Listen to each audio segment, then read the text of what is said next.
Hey guys, so this episode will be a little bit different than normal. As I've said before, I'm getting married and I'm on my honeymoon right now as you're listening to this. So I've taken the executive decision to keep the content rolling, both with pre recorded episodes like what you heard with Bennett's Phylactery, and then also cross posting some of my appearances on other channels. So this one is appearance I did on someone else's show. The first link in the description will be the direct link to their channel. You should check it out because obviously it was a lot of fun to record and they do good work. So again, thanks for bearing with me, guys, and normal content will resume soon. That's right. You guys have a good one. I'm about to bust. Oh, I'm sorry. I thought this was the bathroom. Oh, good Lord!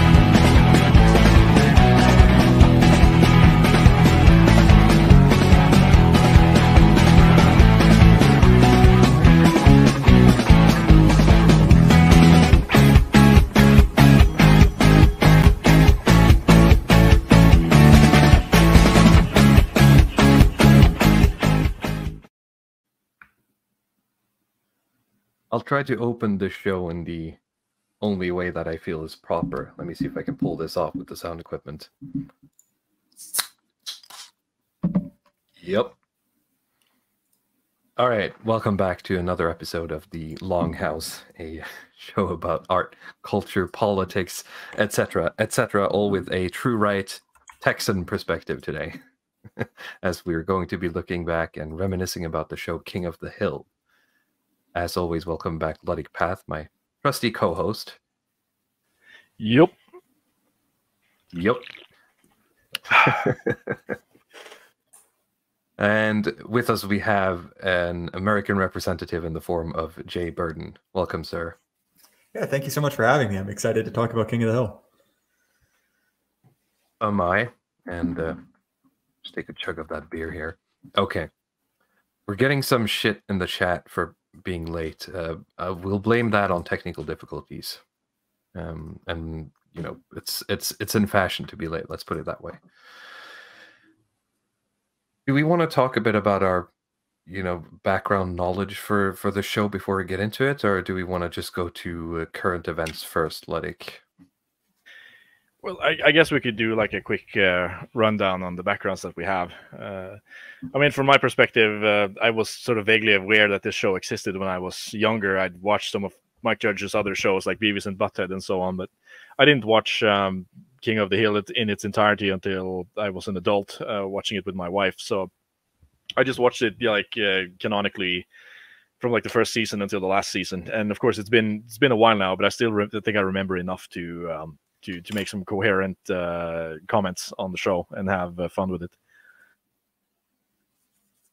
Yeah, Jay Burden, what about you? So I actually primarily watched it through two ways. One, that my parents are fairly young, and so my dad, being in his mid-40s, is very connected to Beavis and Butthead and kind of like the earlier Mike Judge stuff, and so he loved it, and I would sometimes watch it with him. And then also I have a really close friend recently in his wedding, but he was really into YouTube poop, and it's a form of humor I don't understand. It's essentially like random access humor. Is this your dad? No, this is one of my good friends. My dad is not. Because I had a friend as well that was very into YouTube poop. My dad's into YouTube poop, guys. He probably would be. He was how young, you say? So yeah, my dad is in his mid-40s, and then my friend is my age, and so I kind of had those two influences. One, just watching the show kind of, like you normally would on TV with my dad, and the other way, kind of absorbing it through meme culture, as among my other Zoomer friends. It's got a lot of quotable moments, doesn't it? And we'll probably get into that at some point. But yeah, thinking about it, I think, YouTube poop is probably something that could only have come from a generation of online teenagers. Which I is don't why I thought it was funny. Apparently people think it's funny, but to me it is like that. Like it's almost too scrambled for me to get anything out of. Yeah, I have a hard time sort of getting it because it's too sort of rapid fire.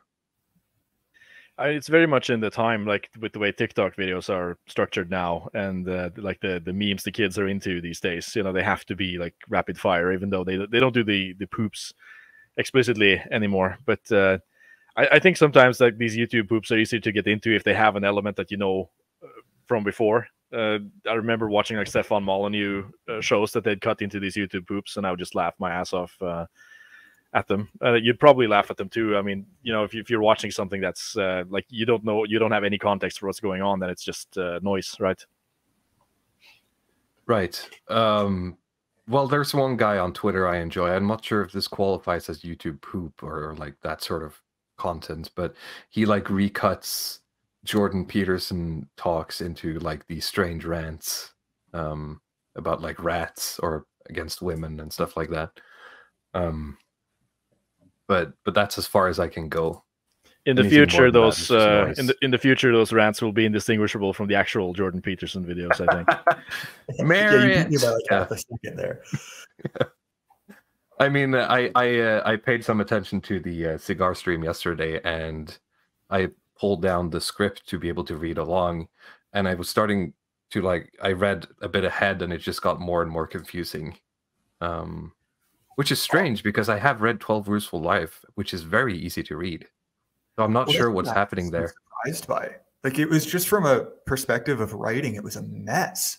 Like it really reminded me of like when I was in university, you know, and I would procrastinate to the last minute and try to write, you know, 10 pages in a couple hours and look at the next day and be like, oh, this is a mess. And that's what it reminded me of. Yeah, some of those sentences feel very padding.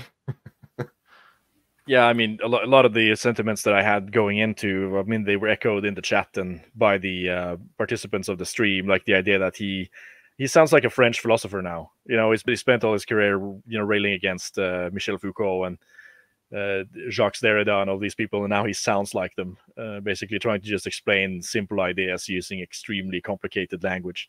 I did actually put out, you know, in a bit of the spirit of the stream, I put out a meme on my channel, like relating to this specific thing, because I'd sit and watch through some of Jordan Peterson's videos.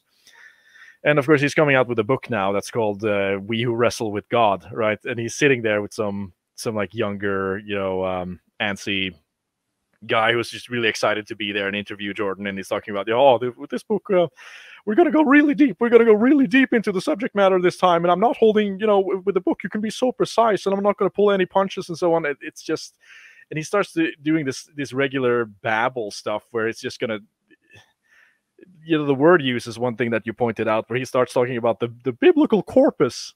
The biblical corpus. What the fuck is the biblical corpus?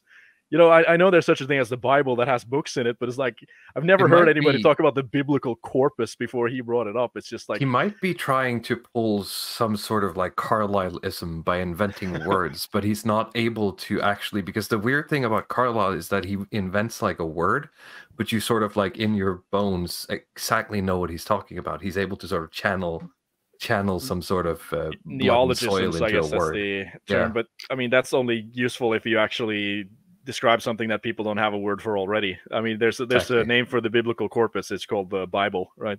Yeah, it's much simpler.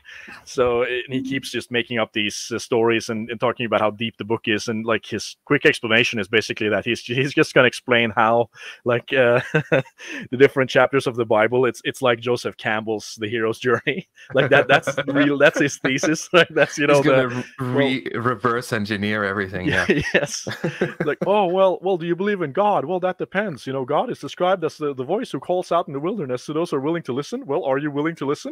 Well, then you believe in God, because then, you know, you must be brave, and, you know, so it's like, well, yeah, God is basically then you're in like the whale, yeah, exactly. Then God is like the intuition you get to go on the hero's journey, and that's going to be his entire point. And he's not actually going to read the Bible. He's not going to bring up any biblical scholars or anything like that, or biblical history. It's just going to. And I'd love to see the numbers for that, if anyone were able to ever record that. Which they aren't, but how many people have Jordan Peterson converted to Christianity by like accident? Because they end up reading the Bible and then they probably convert. I think it's probably higher than you'd think. I will say, like, I was probably at the right target age, you know, for JBP right when he came out. And it's a little bit disappointing to see him end up like this. And look, some of it was the benzos, I get that, but it is a little bit like every single time he comes back worse, because those biblical lectures are interesting at the very least. Oh, Like yeah. I personally know probably a half dozen guys my age. Yeah, I would even maybe count myself in that, who he was very, very helpful for. Like essentially, like within like a few months of finding him, like it kind of turned my life around. And I don't know, it's always a little bit sad for me on kind of like an emotional level, because look, I haven't read anything he's done really like actively in years now. But it is kind of one of those things where it's like, I don't know if it always makes me sad seeing him like this, if you see what I mean. And I think a lot of people share that feeling. Yes. Yeah. I mean, I mentioned this, I think, on the first Longhouse stream, but I actually saw him live in Oslo. And I mean, for those who remember, I could just retell the story really quickly, because this was his 12 Rules for Life tour, right? So I had some friends who were into Jordan Peterson, and I went along with them. And of course, because like the Norwegian kind of, you could call it alt-right, or this sort of right-wing milieu, it's so small, right? So everybody was there, right? Everybody who was all five of us, like this, like Hans-Jørgen Lysglimt Johansen was there, a lot of these people from like the Liberalistene, the Libertarian Party, were there, and the hall was packed, right? And Dave Rubin introduces Jordan Peterson, and there's like a lot of energy in the hall, and there's people are buying beers, they're standing drinking, and then like, okay, give it up for Jordan Peterson, everybody claps, and he walks out like the crooked man, like he's like 120 years old. He could barely sort of move onto the middle of the stage, and he sort of like shambles around very carefully, speaking quietly into the microphone, and he couldn't take any questions afterward, and you'd have to like pay money to go on an extra, sort of question round where you would sit in this little quiet corner and just sit and ask him things. So, I mean, already then I knew there was something like seriously wrong with him, and like this was during his like heavy benzo addiction period before he went into rehab. And I mean, he got back, and like you said, he seems like to be a glutton for punishment. He just keeps coming back worse and worse every time. But I think part of the problem is also that he is as old as he is, and he really tries to do everything now. He tries to be like a political philosopher and like do geopolitics and like, I mean, pretty much everything. What hasn't he tried at this point, right? I also, to me, I can't help but see the Daily Wire's like kind of hooks in him to a certain degree. Oh yeah. And he's been I forget the word. What's the other conservative online outlet? Breitbart? No, sorry. I'll give me a bit. Just talk. I'll find it. Oh, but to me at least, and feel free to jump back in whenever you find your thought, it seems very much like the kind of like hyper commercialization of like Ben Shapiro's business model is kind of just tearing him apart. Like to me, it's like that was a bad fit for him. He's like PragerU. Oh yeah, Jordan B. Peterson now. It's like Jordan has died and he's been replaced by like an AI Jordan Peterson that's been fed a lot of PragerU talking points.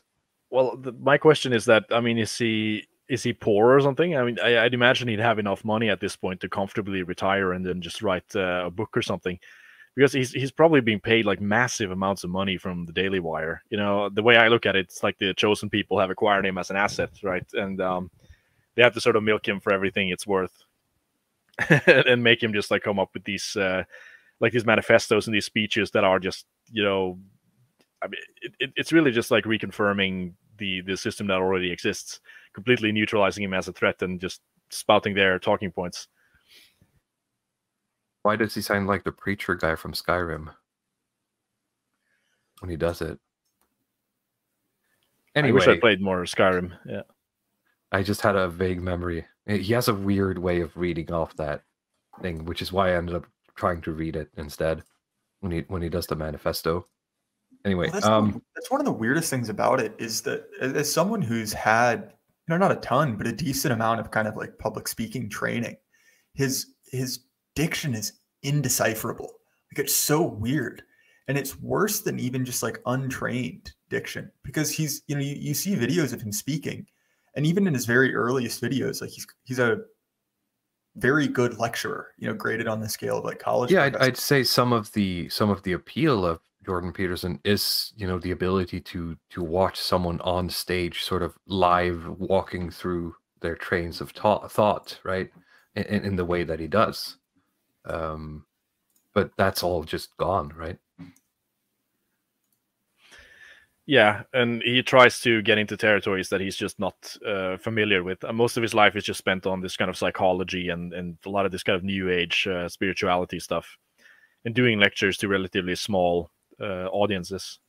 And his strength has always been that he could be with a live audience and actually read the room pretty comfortably and try to adapt himself. But when he's going to do like standalone videos, particularly with larger amounts of content, then it tends to fall apart because he has nothing to reflect back. In a sense, he's just sitting there with his own thoughts, and it just turns into a mess. Probably. Anyway, that's enough Peterson bashing for one episode.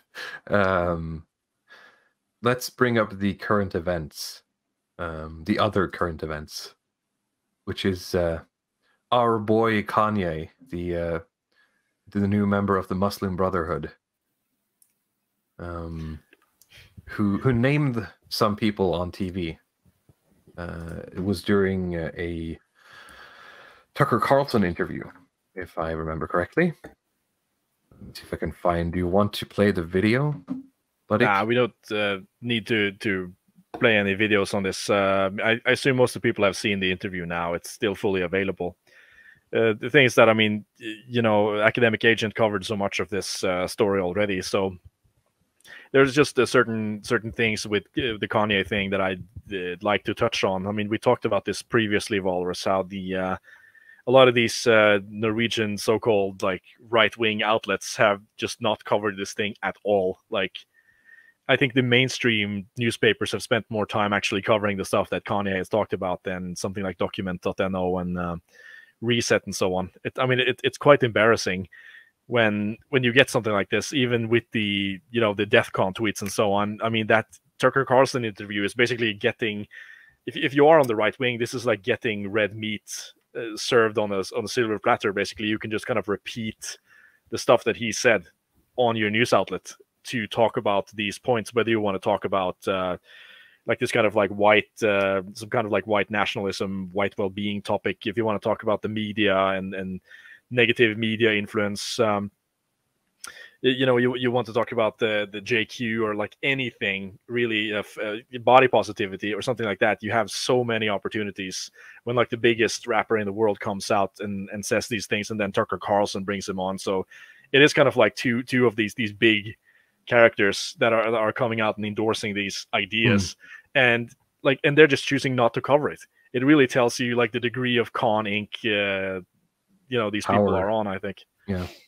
Well, and especially from the like anti-cancel culture crowd, you know, like the cowardice is just kind of stunning, you know, because this should be, obviously it's not due to, you know, some, let's just say some, you know, we have to sort of remind ourselves that, you know, this is controlled opposition we're talking about. But go ahead.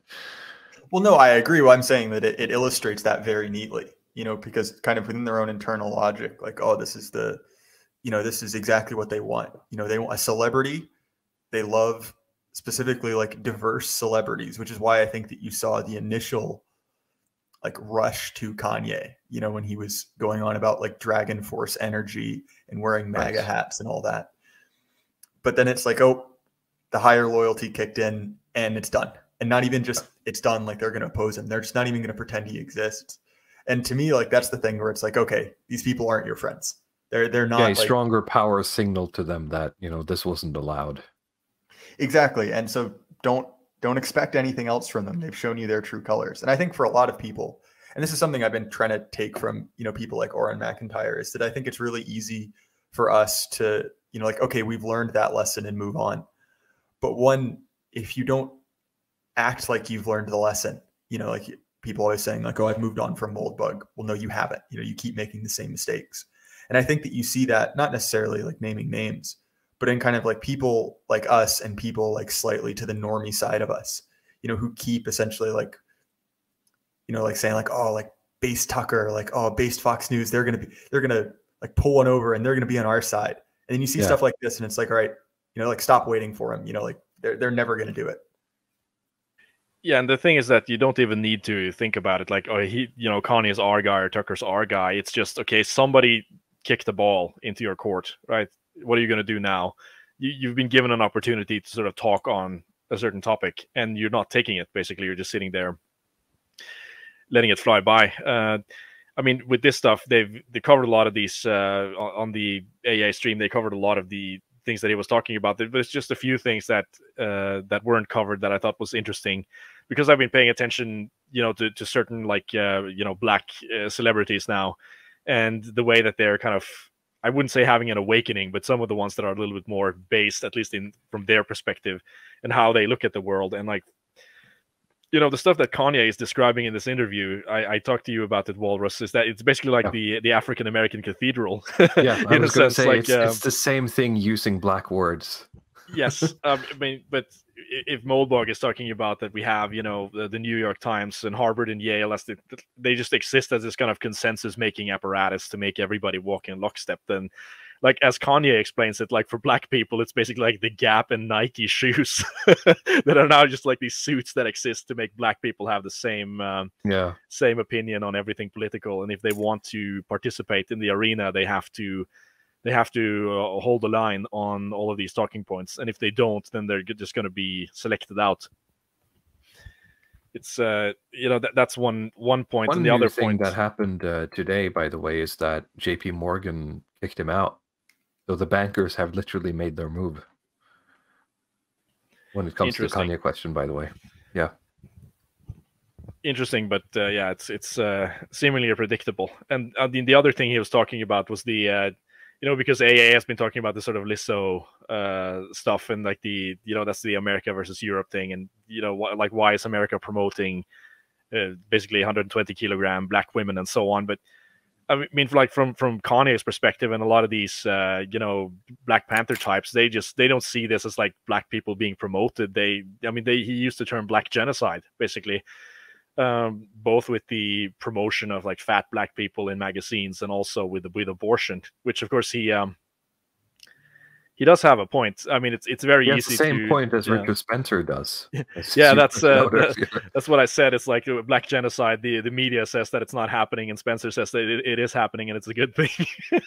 That's the that's why abortion is good. Right? Yeah. It's the registered Democrat first world wing of the dissident right. We vote Democrat to further this agenda along now. I mean, I'm kidding a little bit, but not really, actually. Well, I think one other thing to take away from this is that, and look, like I'm not surprised by this, but it's just something to note. The kind of like consistent, like abiding, like just pure ethno-narcissism of this community, where there's no issue that isn't some way related to like kind of odd conspiracies to kill all black people, that's going to be clipped, but you know what I mean? Like that every social ill is with that one end in mind. It's like the only way that like people in that community can really conceptualize any problem. And it's interesting to see it even with things as a kind of, I guess, like unconnected ostensibly as like, pornography, obesity, and, whatever other issue Kanye's going at. It's all what this kind of like same, it's like their version of like the Nazis, where it's like every ill is actually secretly that no matter what. But it's like peak slave morality thinking, right? Except, Kanye is the one guy who isn't. And that's why he's where he's at, right? We covered this when I was on UO, the water not being fixed, and it's white people's fault because they're not there.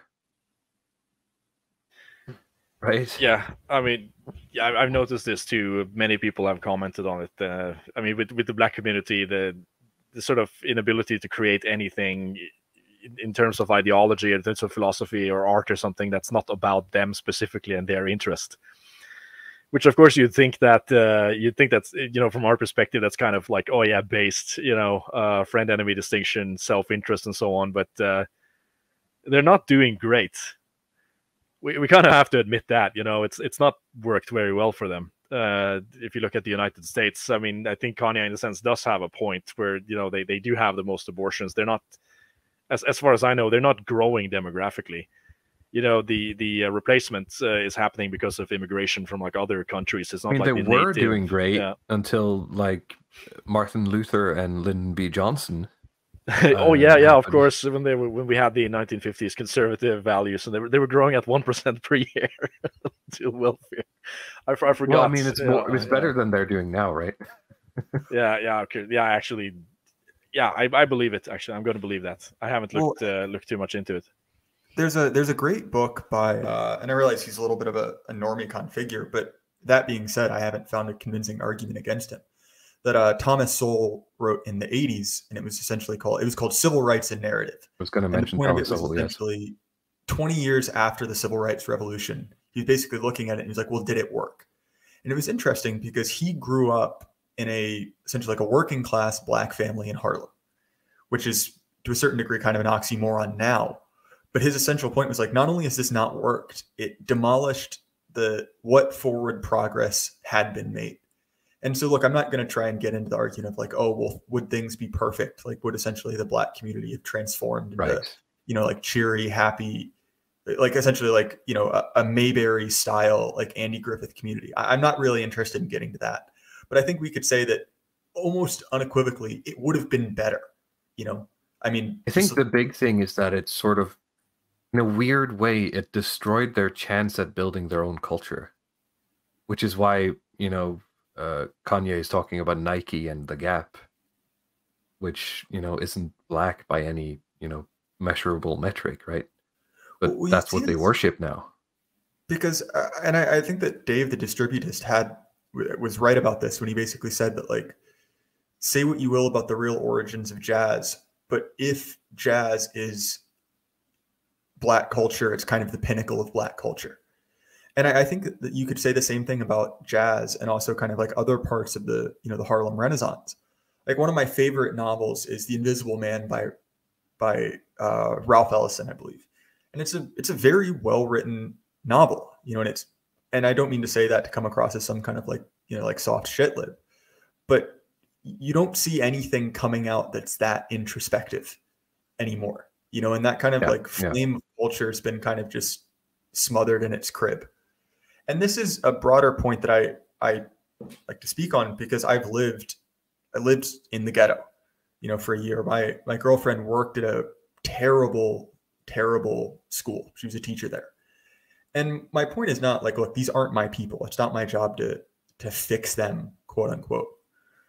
But there is something to be said that, like, I think it's all too easy to look at kind of the advantages, quote unquote, that the black community gets from being a client group, you know, which is like the ability to, you know, violate laws, the ability to have, you know, a lot of welfare. And like in a raw economic sense, those are benefits, right? Like they get free stuff.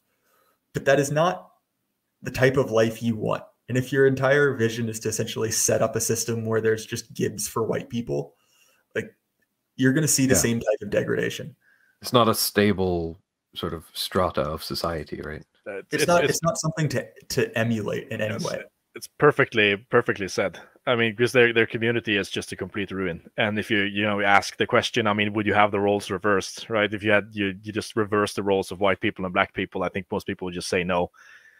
Even someone like the more hardcore, like Wignat and white nationalist types, you know, I don't think anybody wants to be in their position, even though they get the Gibbs. You know, the Gibbs it's kind of just like a pacifier in a sense. Right. Yeah. It's a pacifier, and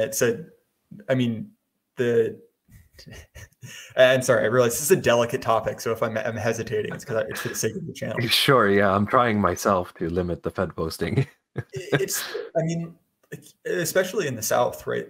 There has pretty much always been a black minority, and there have been times when relationships have gone much, much better than they go now. And kind of the current system seems to be in no one's best interest. You know, and I'm not saying that, look, like 100 years ago, we had this idyllic system but at the very least, it was at least possible to kind of keep to your own, and to have kind of like I saw side-by-side a institutions. screenshot on Twitter today that was, it was meant as a joke. It was a melanin-enriched gentleman taking a photo of himself, and the text said, "We used to have bathrooms and culture to ourselves, and what did we give it up for?" Well, you see this actually, there's a really interesting, like, specific version of this, which is funeral homes. That there used to be essentially like all white and all black funeral homes. And essentially what happened is there are still some, and they're just geographic and they're owned by families. But essentially post, desegregation, they've started to become these like massive like funeral home conglomerates, essentially just bought out all of these, smaller homes because the client base kind of dried up, because instead of being like, oh, this is my black neighborhood's funeral home, run by a guy who lives here, now it's essentially like Funeral Corp who comes in and has 100 of these all across your state. And I think that obviously like you see the worst and the most like ugly versions of kind of like pre-civil rights America in the the black and white photos. And I'm not going to deny that, right? Like there's always like racial strife and racial conflict, but a lot of those parallel institutions were also the institutions providing any type of like tie to your society. And when those are broken down and outside forces move in, I mean, people don't respect those. That's what you saw a lot in the 90s, right? With the Rodney King riots, that essentially like when out groups, so like the Koreans owned the stores, the people who lived there didn't respect them. And I'm realizing there's a lot of other issues there as well, but it's just, something to keep in mind. No, it's very well put. I mean, as soon as you get rid of any of these type of localized in-group communities, and you bring in the universalization, then you just get conglomerates. Basically, that's kind of how the economy is structured. The economy favors that model over like this kind of universalized, low margin, like country spanning global type. I'm going to fight you on this, and I'm sorry, Jay, to drag this all back into a thing that's been going on, but I don't think that is just the economy. It is a culture or a people or a spirit that actually sort of never gives up, never stops, and that may be a foreign entity to the US, but it's certainly a foreign entity to the EU. We don't operate on that level, that conglomeration. You don't. I mean, forgive me, but don't you have this problem where essentially a lot of like smaller nations, like specifically in Eastern Europe, have a large amount of their economy essentially owned by like French and German like mega conglomerates? Oh, sorry. Yeah, sure. We do it now, right? But it's not part of us. All right, it's not a natural part of us. I see your distinction. Yeah. I guess you could make that case that it's not a part of the kind of traditional culture, but it really is something when like the universal 90s liberalism kicks in, and it's just all of these other cultures are buried. Then what is left is really consolidation of industry, right? That's kind of what culture becomes inevitably. It's just that's kind of like the superior model of how to, and I don't mean it in a cultural sense, but in a sort of economic sense, having these very standardized businesses that operate on franchises that are kind of global or national. But I mean, it's neither here nor there. I didn't want to make that into a sort of argument. Yeah, so we're getting a bit off topic. Yeah, sorry, I really pulled us off the whole Kanye conversation. No, it's very interesting, and not Fed posting is hard here.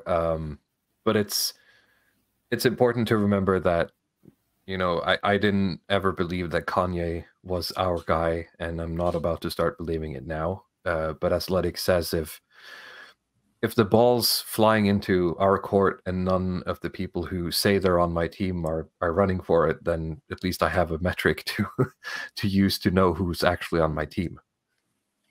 That's well said. I think that's pretty much my take on this situation as well. Yeah, I think we're all in agreement. Maybe we can start looking at King of the Hill. Yeah, let's get into why we're actually here. It's only been 30 minutes of stalling. Okay, why don't you kick it off, Ludwig, with some of the background and the the idea of the show?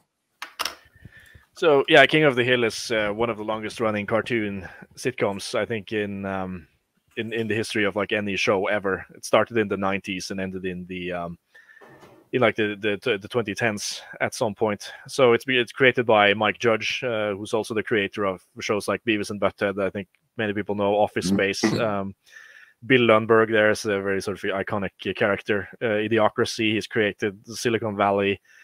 Let's just go off the list here. As The Good Family, that I wasn't that particularly a fan of. Am I missing something? Silicon Valley is fantastic if you work in tech, by the way.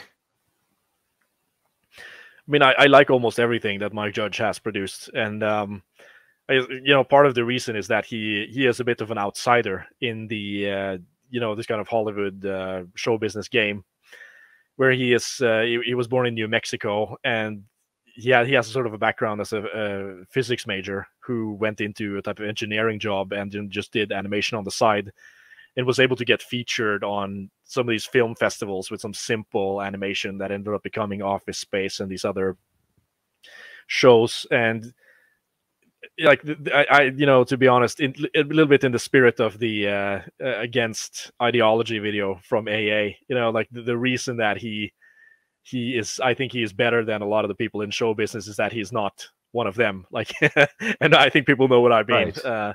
With that, he's not a Leibowitz. Basically, he's an actual Irish or something. Yeah, actually, sort of Caucasian, like white, as you would say, American, and he has that perspective, like more of that kind of white middle class perspective on the world, and he's able to write white characters in a way that's much better than most of these the people who are in Hollywood, who will either, because of resentment, they will write white characters as just being stupid or like completely incomprehensible. I mean, in particular, like white male characters who are portrayed as being, let's say, like rural, if they're from the Bible Belt or the Rust Belt or something like that, they're always going to be portrayed as being kind of stupid and having these absolutely kind of insidious personalities. Or if they're like very left wing, they simply don't. I mean, look, you look at the research from Jonathan Haidt, they simply won't have the capacity to even understand people who are on the opposite end of the political spectrum, right?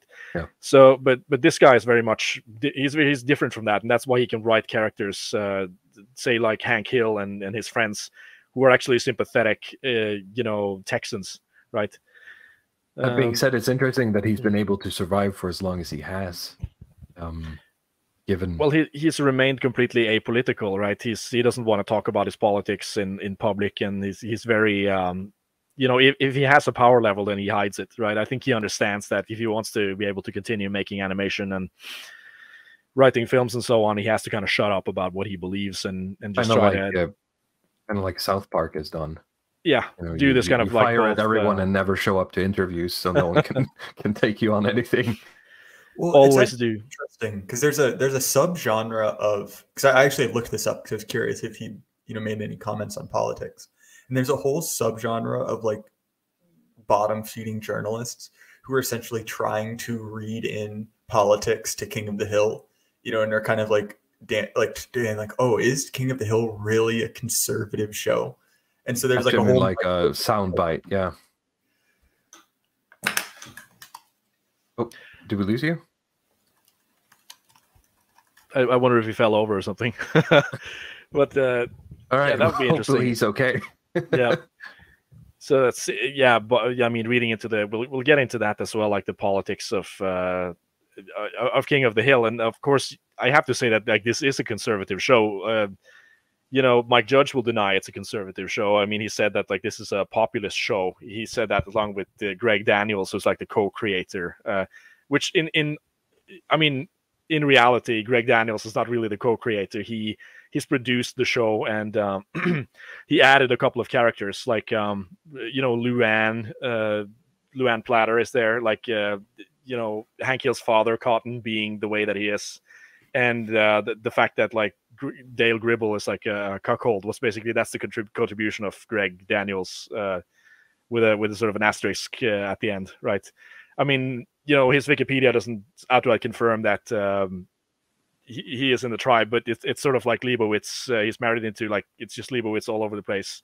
If you look at his connections, and he's been like this kind of New York writer most of his life, so you kind of see where that's going.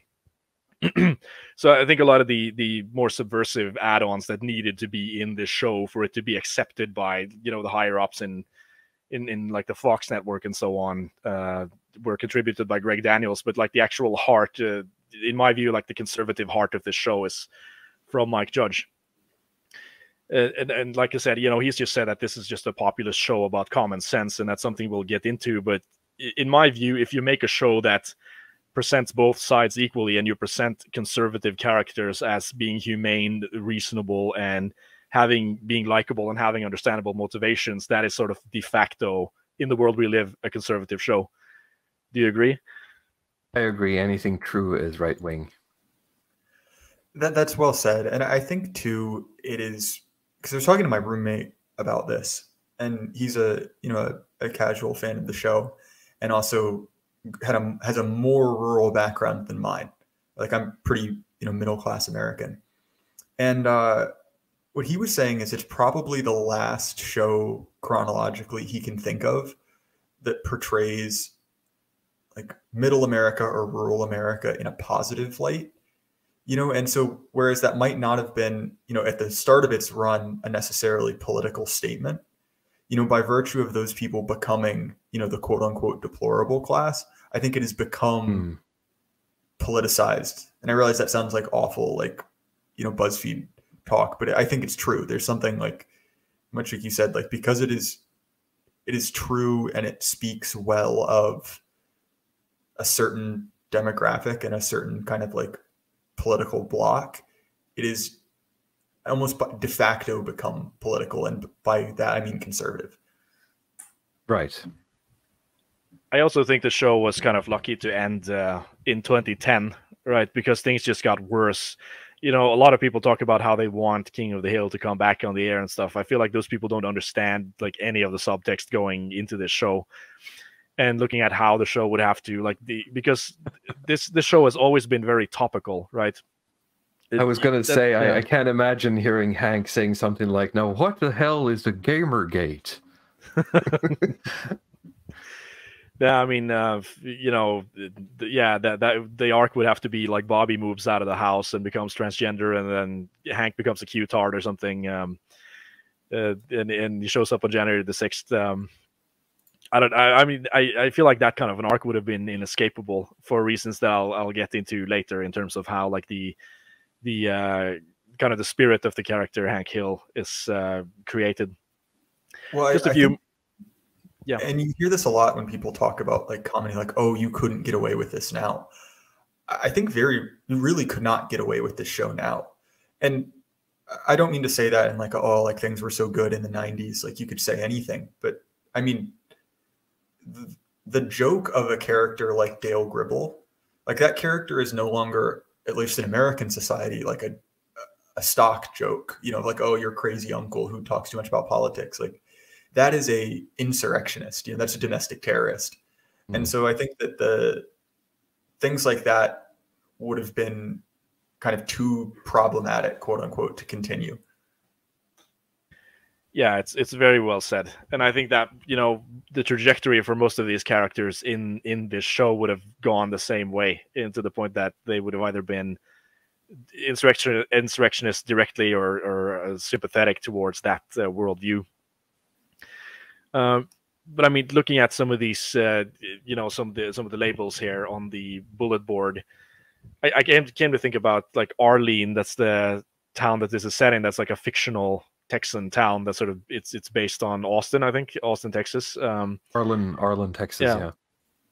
I mean, what do you think of that, Jay Burton? Because I don't know if you spent much time in Texas, but do you think like this is a good depiction of what life is like in Austin?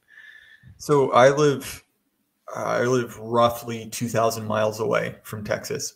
I have been to Texas several times, and I've driven through it multiple times. I've only flown into it once. And I would say, like, from my interactions with, people on the side of the road and at gas stations and people I know, it holds up. Obviously, I don't live there. But to me, like, that kind of it is very identifiably, at least to me, I think East Texas. It feels very real. And I believe that Mike Judge is from New Mexico, so a little bit further away, but like in the same, kind of like Southwest area. And to me, it seems very true to life. Obviously, I don't live there, but it was very identifiable to me. Lumberg, real quick in the chat here, wants us to discuss Office Space. I'll say that Office Space is probably my favorite thing that Mike Judge has made. It's the I feel like it's a this might land me in hot water with the film buffs, but I feel like the Office Space is a cultural co-movie to The Big Lebowski. I've never heard that take before. Actually, I'll process that tonight. Yeah, see how I feel about it.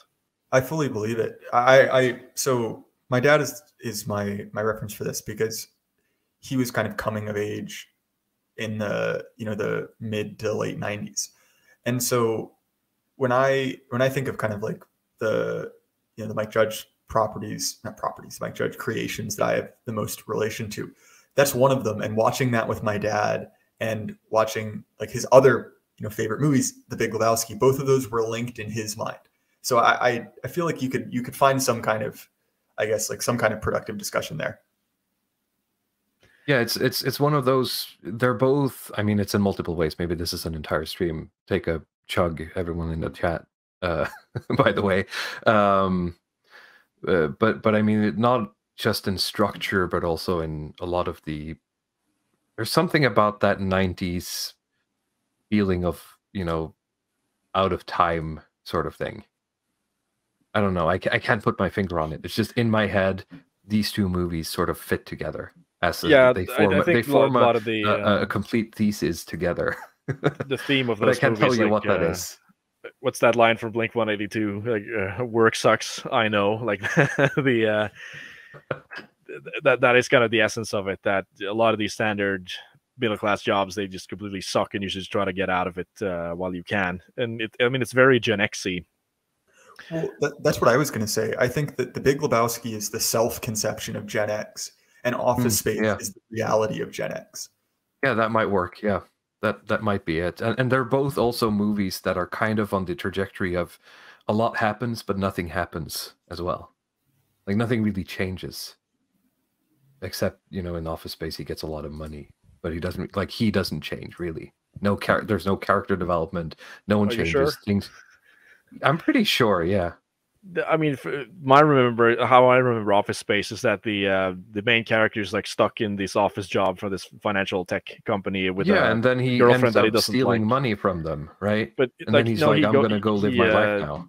He's sort of hypnotized in this kind of therapy session that he goes to with his girlfriend, and then ends up like breaking off with his girlfriend to try to live the life that he has. I mean, in my opinion, that he had character development, so he decided to sort of quit doing the sort of middle class desk job to go do manual labor and just kind of try to enjoy the moment instead of trying to chase something that somebody else told him to do. I mean, it's a pretty standard, okay, sure, I'll buy it. Yeah. And I mean, they burned down the entire building at the end. So I mean, something did happen in Office Space. No, I'm not saying nothing happens, right? I'm saying that the character doesn't change. I mean, he's the same guy at the end of it. He's just stolen a bunch of money. Well, yeah, I thought wow. This is a totally different topic. Let's get back to King of the Hill. Okay, yeah, certainly. So yeah, we'll do Office Space another time. So I put in a little image there from Idiocracy as well. I mean, we talk about movies that couldn't be made today and Mike Judge properties, because this is, I mean, it is basically a movie about eugenics, right? And I've seen a lot of these like progressive YouTube reviewers deriding this film as like, oh, it's such a bad film, not only because of the humor, but because of some of the implications of how eugenics works and so on. And of course, he doesn't want to talk about politics, but you can see a lot of it's coming through in this movie and the kind of choices that Mike Judge chose to make in Idiocracy with the kind of the demographic shift and some of the things that have happened in this 500 years in the future, where the IQ has been cut in half. Well, it's interesting. The thing about Idiocracy is that when Idiocracy, I think, came out, it was kind of a, if not by like Mike Judge's action, by kind of like society viewed as a like a liberal movie, kind of like rolled into kind of like a lot of the anti-Bush attitudes of like, oh, like, like racist redneck Americans, to the point that a lot of the like kind of like shit lib Gen Xers I know still kind of love that movie. But I think that as it has aged, it has become it's become harder and harder to kind of like marry that with like actual like IRL shit lib politics, if you see what I mean. Yeah, absolutely. Yeah. Just I absolutely love this movie. I know a lot of people think it has like stupid humor, but there's just a lot of these decisions that he made, like having the demographic be like, the United States is like 50%, trailer redneck, 50% Mexican immigrant. I was thinking back at one of these essays that the Prudentialist put on Substack about the snoo snoo.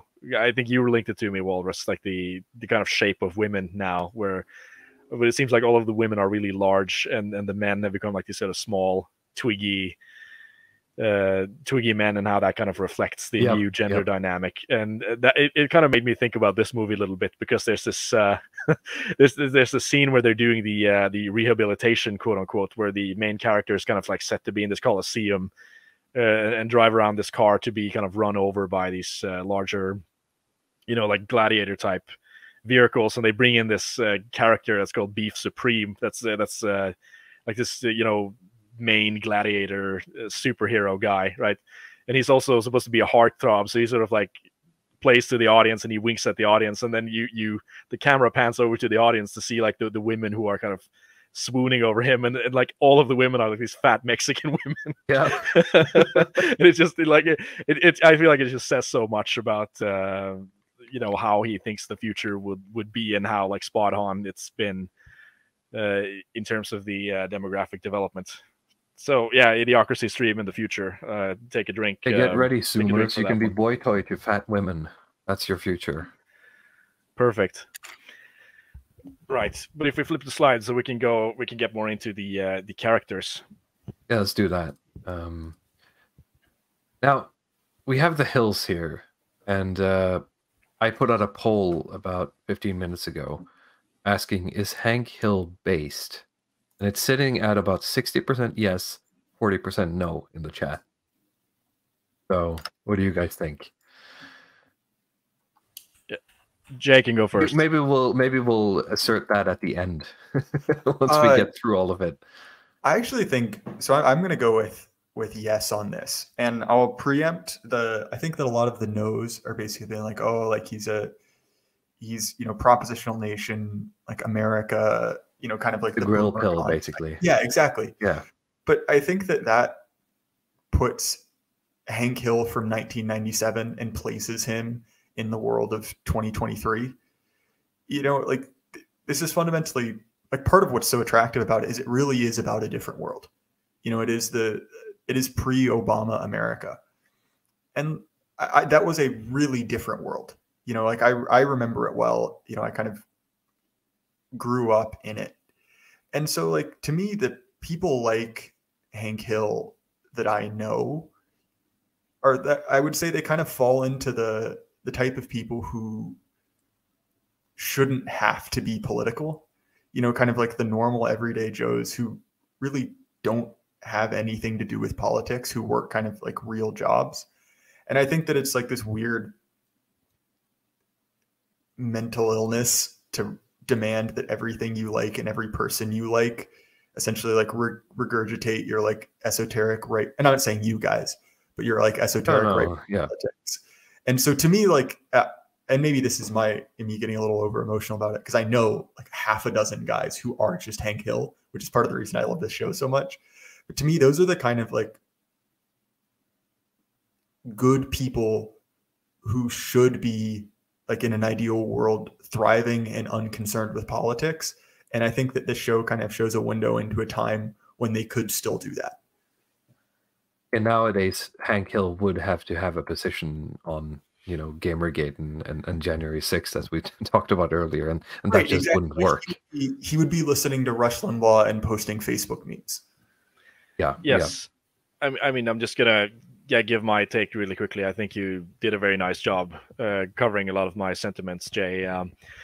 But I mean, the reason this character is controversial in the DR, and he is controversial in the DR. I mean, I know that academic agents had requests for covering King of the Hill, and he's basically refused on account of Hank Hill being a boomer truther, right? I remember at the Skildings event, Walrus, where we were talking about to the people who were there, and I talked to some of them who were there last year, and how there had been a speech talking about how Hank Hill is the model, citizen for us to emulate, and that had turned into this big shouting match and controversy. I wish I was there last year for that. It would have been, it would have been great just to be a fly on the wall to see it. And of course, I've taken a few notes here just to list kind of, okay, what are the points, when people talk about Hank Hill being a boomer truther, what are the points kind of against Hank Hill? And it's really about him having drunk the Kool-Aid on the kind of civil rights, progressive civil rights values, right? We talk about the Martin Luther King type, it's not about the color of her skin, but the content of her character. And he repeats that line in the show many times.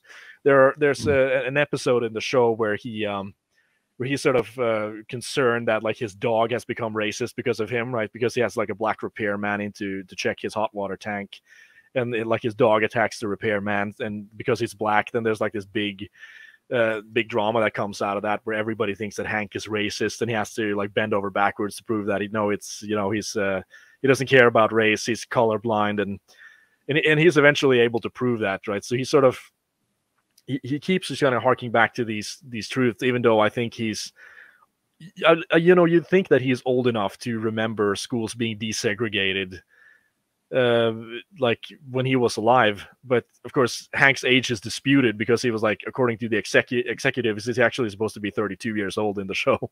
But that's only something they did on account of that being the perfect viewer age for the Fox News viewers at the sort of the Fox viewers at the time. But I mean, in reality, this guy can't be 32. He has to be at least 40 plus, early 50 something.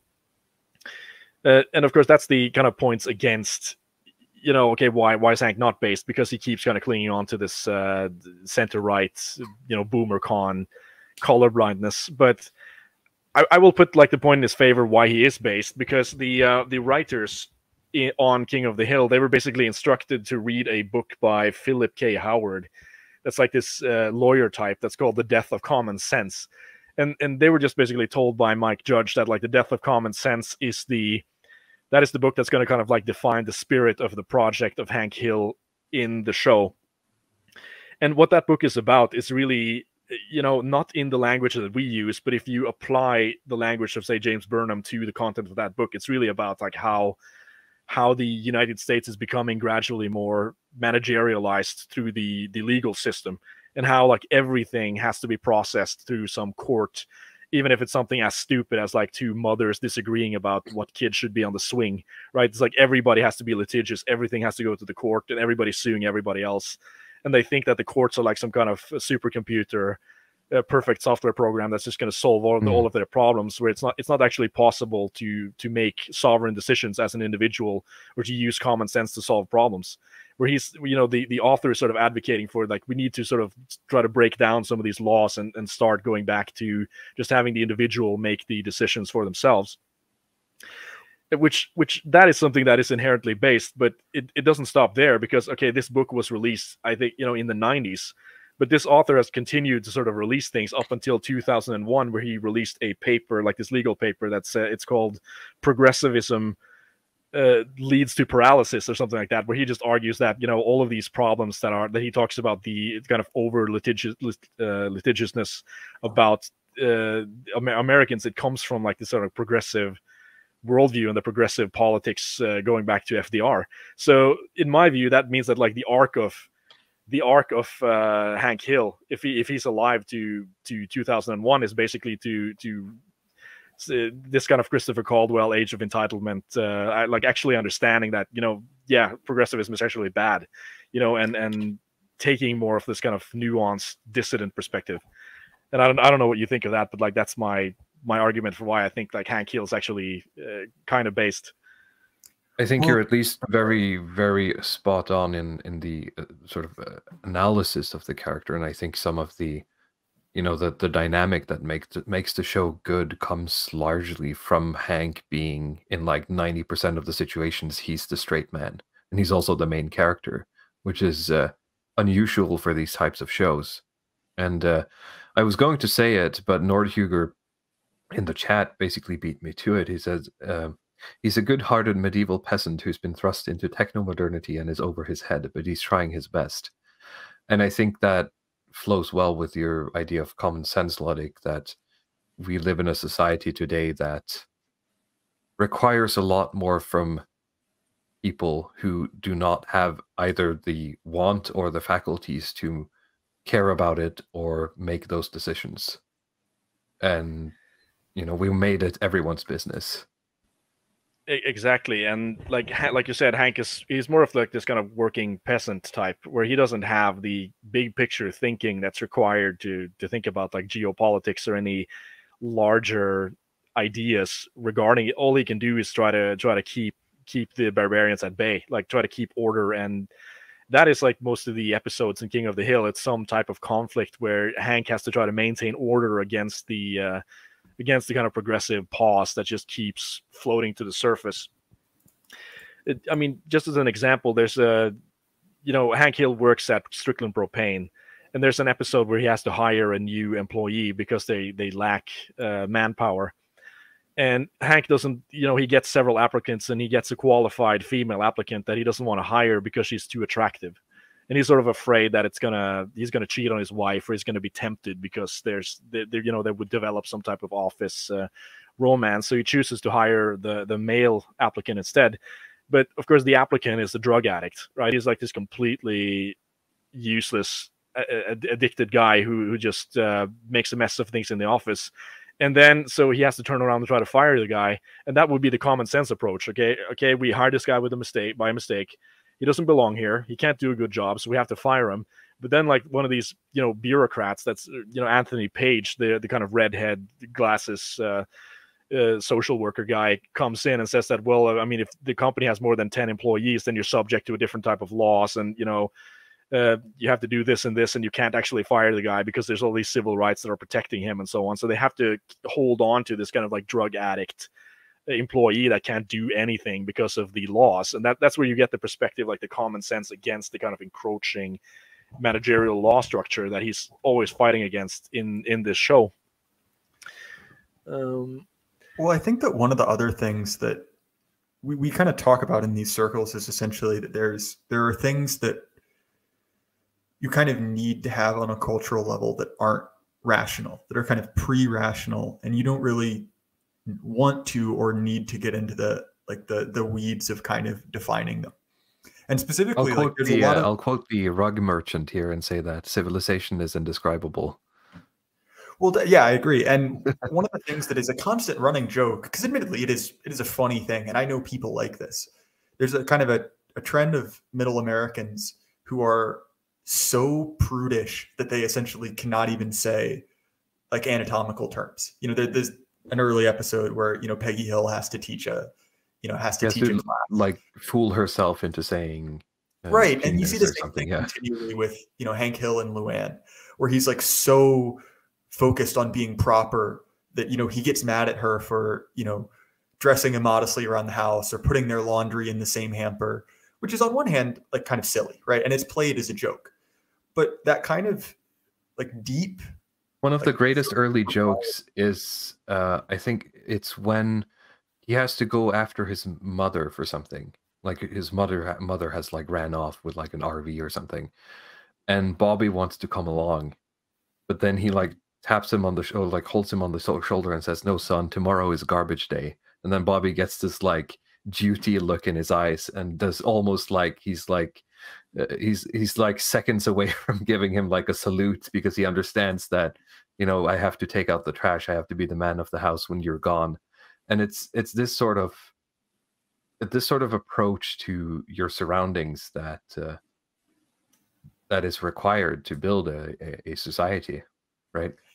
Well, and I think that that's a big like part of the comedy is that essentially even in the 90s, the 2000s, Hank Hill is kind of a man outside of time. Like that is he is not necessarily a good fit for society, which is why his prudishness is a joke because it's funny. It's like he doesn't really match the rest of society. But I think that that is an admirable trait if we consider ourselves like traditionalists or reactionaries in any sense. Yes, because his prudishness cannot be explained by some kind of inherited tradition. Like you have the picture there where he has like, his father Cotton Hill and his mother, and like his mother is this sort of traveling like globe-trotting hippie, and his father is kind of a degenerate in his own way. Like he's very, I guess old school in this kind of masculine sense, but he's not prudish or he's not a proper person in the same way Hank is. So he is, like you said, a man out of time, and this also makes him like one of the best straight men ever. Like in a comedy where he's like the straight man and the clown is like the entire United States. Basically, that's how I feel about this show. And like, I mean, not only because he is a straight man, but kind of what Hank's position is. Like when you go into this situation, he doesn't have to say like, okay, this is how I feel about nudity, and this is how I feel about swear words. This is how I feel about burning the flag, or feel about like gender, bending and stuff. You always know where you have Hank. There's no surprises with him, and you're also kind of allowed to laugh at him because he is the kind of white man character. So you couldn't have done this the other way, where you have like some kind of like shit-lib character who has progressive beliefs, and you kind of first of all, you don't know what their beliefs are because they change constantly, and second of all, like there's certain things you just can't laugh at. And that was literally tried in the show that killed this one, Cleveland Brown, or what he's called, the Family Guy people who made like a spin-off, and that didn't last long. So yeah, that might be true. I'd never watched Cleveland. I haven't watched all of it. I've just watched like 2 episodes, and then I figured, no, this is boring. But the straight man and the comedy from the straight man, it has to almost come from this conservative perspective. It cannot be liberal. It cannot be leftist in any way. Like leftist humor, you could get from some, say, transgression, for instance, and it would be transgressing against people like Hank Hill in positions of power. Like say someone like Seth Rogen, where it's like the only joke that he has is like, dude, weed Lamau, but if weed is institutionalized, then it's sold to you at all of these dispensaries, and it's just kind of a normal part of life, like buying painkillers. There's nothing transgressive about it. So I think, that was just my point, that this guy is just such a great comedic character as well, because of his disposition. There's a famous clip from it. Actually, this dovetails both with kind of the weed conversation, and like one of the other things that I like about this show is it is fundamentally, like anti-government and anti-bureaucracy. Is this this interaction where Hank Hill has found some type of like Indian artifact, and so has gone to a thinly veiled University of Austin to go talk with a local expert, and he's confronted on campus by a guy with a list of signatures asking Hank Hill to sign to decriminalize hemp. And he sells it to Hank Hill by saying like, oh, like it's government overreach. They're trying to prevent us from making good rope. And Hank is like, oh, well, of course, like I want the government out of my life. And then after he signs it, of course, the pothead reveals like, oh, and you can smoke it like marijuana. And, and he's horrified by this. And so like, obviously there's a joke in that, like it's comedy, but that does speak to kind of another thing that is very like kind of inherently conservative about the show, that it is, both it has a relatively negative view of weed, which was at the time kind of on the very much kind of like you said about Rogan, like being like injected into the culture, but also is very much kind of anti-bureaucracy in a very kind of like honest and I think fundamentally American way.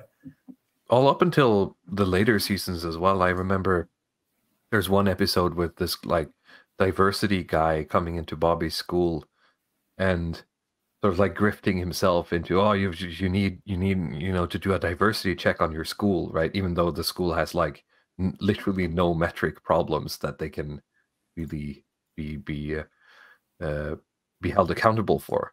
Everything looks fine, but like, oh, what's your diversity rate? It's 42. That's good, but that means it's, they're going to start killing each other. Or something. And he's like, look at that group of diverse kids. It's just a powder keg waiting to blow. and it ends with, of course, Hank telling Bobby that, you can't be an SJW, because that's basically what he turns into. You have to find a middle ground, I guess, is what he advocates for. You have to like focus on just being a good guy and get your work done, really. Yeah, I think that's absolutely great, and it's another example of this kind of like legal absurdism, or this this government, like the war on racism and the war on this and the war on that comes in, and they just find problems where none exists. They keep ramping up more of this legalist stuff. I mean, it's another reason that I like this show, is that it actually you can learn a lot about the United States watching it, because the stuff that's happening, it's not just stuff that they made up for the episodes. It usually reflects something that's been in the papers or stuff that's happened. So that if say you have an episode from like 2001 and there's something about, I don't remember if it was 2001, but there's one episode, I think, about soda machines being put into elementary schools, making the kids fat. And like, I looked it up, and that this is something that actually happened, right? This is I mean, you could probably back me up on this, Jay Burden. Like, yeah, it's funny. I actually remember that very distinctly, because that was when I would have been in elementary school, and I very much remember that it was. And this actually, a lot of this happened under first term Obama, because one of the big things that Michelle did was, I can't remember the name of it, but it was everywhere. When I was right at the target age, was trying to essentially like make kids healthy, and so it was a big push. We had Jamie Oliver over here being the front face for that. It was pretty much the same thing. Another prominent male figure, but yes. Sorry, the Michelle Obama is a man memes are like deeply. They're great. But I love them. Yeah, so I remember that. That's odd that you bring that up, because I hadn't seen that episode, but that was something I experienced, firsthand. Yeah, most certainly. I mean, yeah, I just love that stuff. That you can just learn so much in terms of what's actually going on there. Because it really lends an element of groundedness to the show that you don't have in other shows, where it's all in the author's head, and it's all about like the author's feelings, and whatever happens has to be dictated by this sort of narrative. Where here it's like there is sort of a world that exists that they're reacting to, and that creates a lot of the great the great comedy and like the great conflicts in the show. But we've talked a lot about Hank Hill. That I think we're gonna have to comment a little bit on his family as well. Yeah. So which one do we want to do? Like Peggy, Bobby, Cotton? Let's do Bobby first, because I think he has the most sort of interaction. I mean, opposition to Hank, in that he, it's that boy in right line that he says. In that he's very much not like his father. He's a lot more, well, I guess effeminate is the word to use. Yeah, he's extremely kind of a quirky kid. So I have a quote here from Mike Judge. He says, quote, "I was trying to capture the kind of kid who is capable of sitting on the couch expressionless for hours and hours," end quote. And quote, "the kind of kid who sits and wears a t-shirt at a public swimming pool." Right. So he is just supposed to reflect another kind of American archetype of kids, even though he's sort of, it's very much about like the difficulties of having a kid who doesn't live up to the expectations, where like you have both Peggy and Hank, who are quite in their own ways very athletic, outgoing people, and Bobby, who's only interested in like sitting inside, watching television, eating food. How did you get an F in English, Bobby? You speak English. Yeah, that's one of the great quotes I remember. Sorry. But it's also, revealed like in the show that Bobby has a lot of hidden talents, right? And they don't really know, like from the more kind of square perspective of Hank Hill, he doesn't really know how to capitalize, or what do you do if you're like your son is like this kind of schlubby chubby boy who's like a very good dancer or like very good at like playing chess or doing quizzes or something. It's so it's like this mismatch of expectations between father and son. I guess the only like possible point they could have had a reconciliation is hang like on with a moment. Sorry. Ashurvad Gutam in chat is saying, is this a gaming channel? Yes, it is. And the game, yes, it is. And the game is to figure out what our political position is. Okay, that's sorry. perfect. Go back. Yeah, well, all right. Yeah, then we got Walrus Gaming tonight. So there like are with... rumors of Walrus Gaming happening at certain late hours. If you're a keen-eyed viewer, you might have spotted in the midnight hour. In the midnight hour when the moon shines high, and there's with the glimpse, with the little glimpse in your eye, you look around the corner and there you find the Walrus Gaming. Yeah, I mean, one of the funnier episodes I think with Bobby is the episode where they figure out that Bobby is kind of a crack shot, and this is something that you'd think that they could bond over, right? Shooting guns, which is sort of very quintessentially American thing, and not just American, but also a Texan thing. But I mean, the comedy there is that actually Hank is scared of guns, which is which makes it even worse, right? So I guess it's more that Hank respects guns more than Bobby does. Yeah, but feels like. I think in the episode they show that he's not very good at shooting. So he has to pay like this kind of hypnotist guy to help him with sports performance. Yeah. And I mean, it's just kind of it's kind of left there, but you do see that there are plenty of opportunities where they could potentially bond, but they like this tension or like this conflict where they just can't find anything to agree on, and they just keep living in these separate universes while at the same time trying to meet each other. It's I mean, yeah, it creates a lot of good comedy. I don't know, Jay, do you have any thoughts on Bobby? So I actually, and this will be a common refrain, I growing up knew several kids who were essentially Bobby Hill. Like, it's a very common, I guess, like type of kid. And even to the point that my roommate's younger brother is kind of a similar archetype. And his dad, being of the kind of like Hank Hill demographic, that pairing is a pretty common one. And whereas in the early 90s, I think it was, Bobby Hill was definitely like Judge described, like sitting on the couch watching television.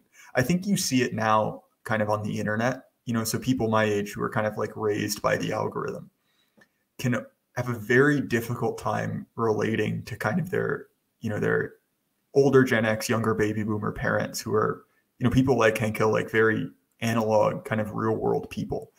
And so you see that breakdown quite commonly. And I think especially when it's across a kind of, and I don't mean to say class in the sense of like how much they're paid, but class in the sense of education divide.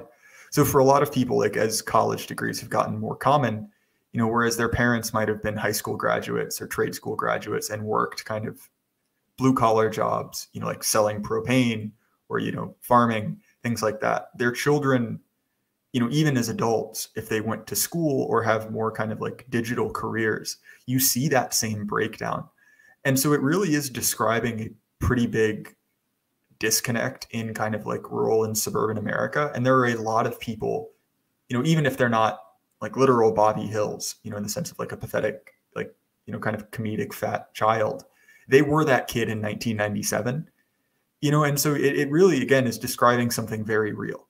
I was going to say Bobby, would be, well, not me, but me in the sense that Bobby would grow up to watch cooking videos on YouTube, to learn how to do things, while Hank sort of just, he tried desperately to get him to only grill. Not that I don't grill, but it's one of those things where, you get the millennials these days are more intellectual and unable to apply that common sense to real life situations that sort of is ingrained in Hank, and that's sort of what Bobby lacks. Yeah, that's actually very well put. So yeah, it's a nice description of like the divide between like the kid and the parent. Even though with Bobby, they don't get the internet until a little bit later in the seasons. But I guess it's the television then and the magazines. I mean, he's And, frequently punished for stuff he does by like being told to go watch TV or something. Yeah. But then like the other question is like the Bobby, I guess not the physiognomy, but the physique. You know, why is he so fat? Is it because of like the corn syrup and the processed food, or is it because like there's some habit of trying to bribe children with sweets and so on? What do you think, Jay? I mean, it's hard to say. At least in my experience, I never really saw like food being used as like a bribe by parents. It probably happened. I just never saw it. But what you saw happen is that, and one of my favorite authors is an American by the name of Wendell Berry. He has written a lot of fiction and a lot of kind of philosophy as well. Most famous for a short essay, "Why I Will Never Own a Computer," which is worth your time. It's like 3 pages. But he describes in some of his fiction, which kind of describes kind of like rural America.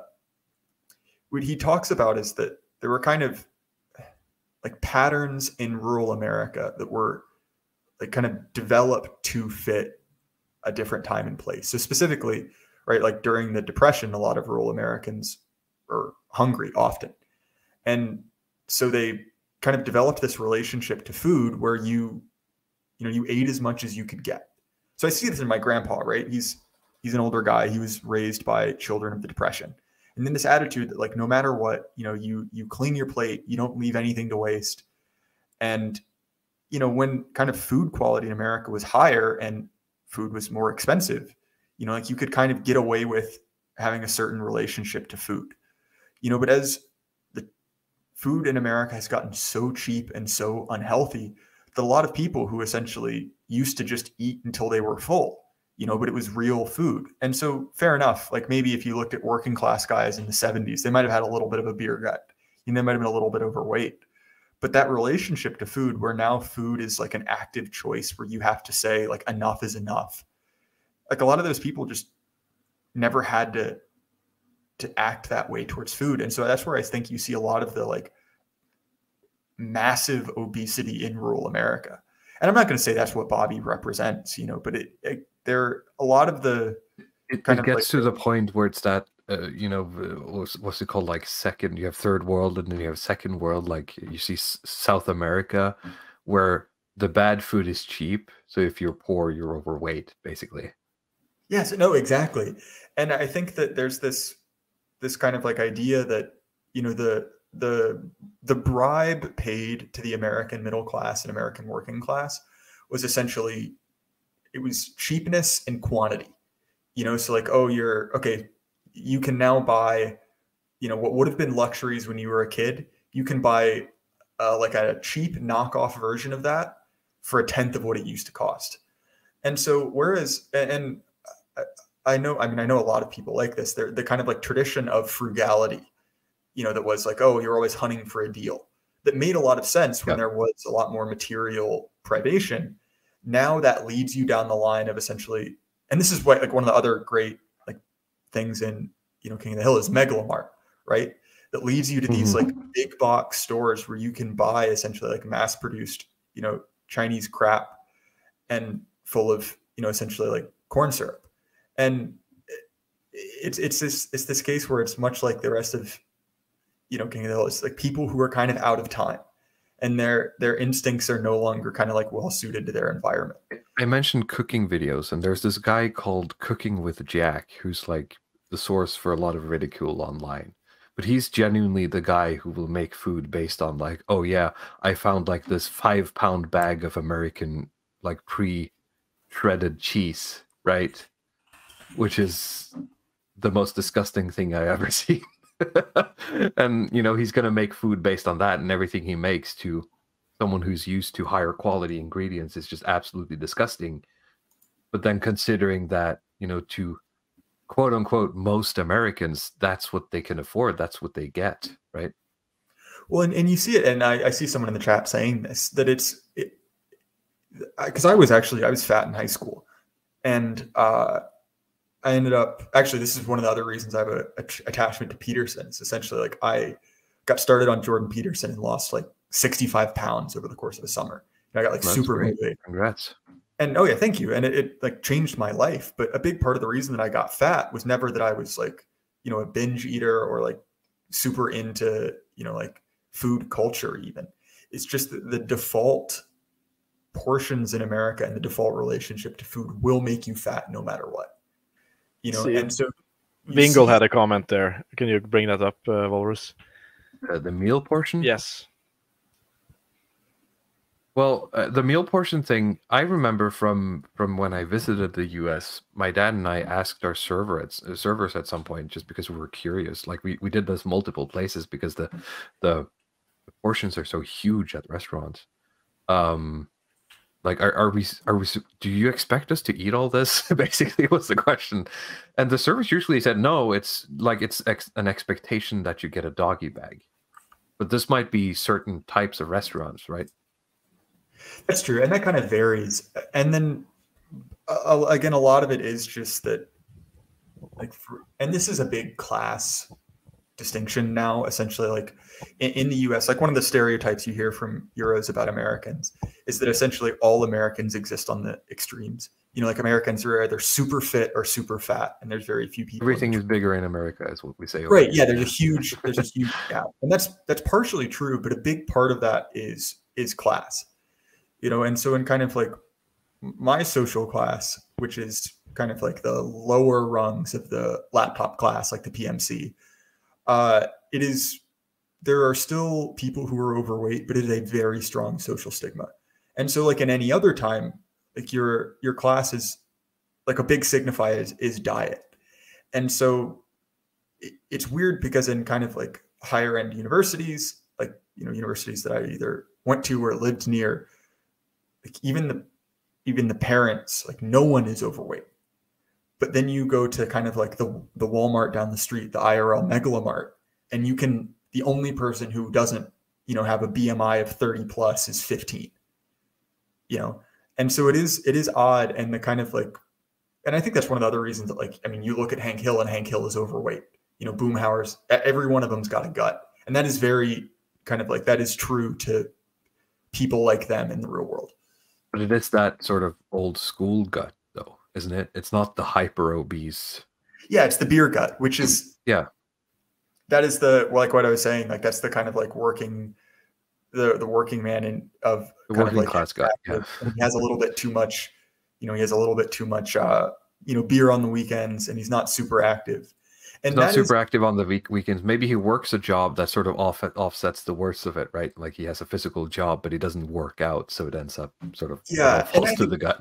Yeah. One of the other things that you've also seen in this is that part of the other reason I have a lot of, I guess, like affection for this show is that it really is a different time also in the sense that like obesity is always, like ever since I've been alive, been a massive problem in the US. But it is getting worse and worse over time.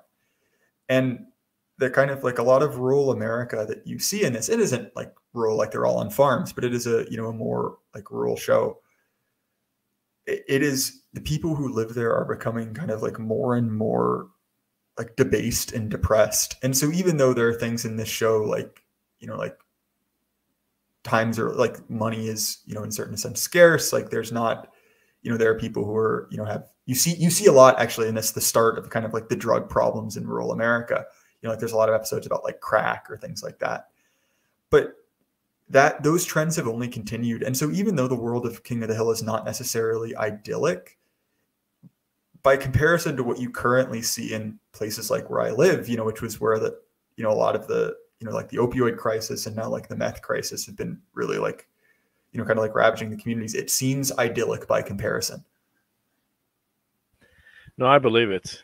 I absolutely believe it. I mean, just tracing back, another thing that I've noticed, like with American portion sizes, is also that they have free refills on soda, which I assume is another kind of contributor. Like we talked about the soda machines in schools and so on. I mean, yeah, it's almost easier to drink yourself fat than to eat yourself fat, in my experience. Oh, definitely. And that's another Oh, sorry. Yeah, but like with the obesity stuff, like I had the impression that obesity was the problem in the United States, and it kind of peaked around like 2010 something, and it's been going down. But you're saying that it's continuing to go up in certain areas. I would say so. I mean, I'm not going to pretend that I have hard data on this. I just kind of have, people I've seen, and I know that a lot of like, especially like rural working Americans are getting just fatter and fatter, and COVID made it exceptionally worse, because obviously a lot of those guys kept, working and kept on their feet.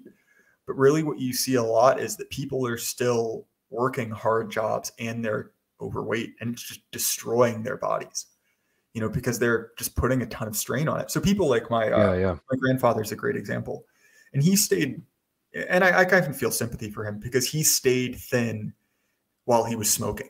And then when he quit smoking, he started eating to kind of cope with it, which I think is a pretty common thing. And now he's obese. And, even though he's retired, obviously, he's relatively young. He's in his late 60s, but his body's just broken down through a combination. Yeah, how much is there left, really, right?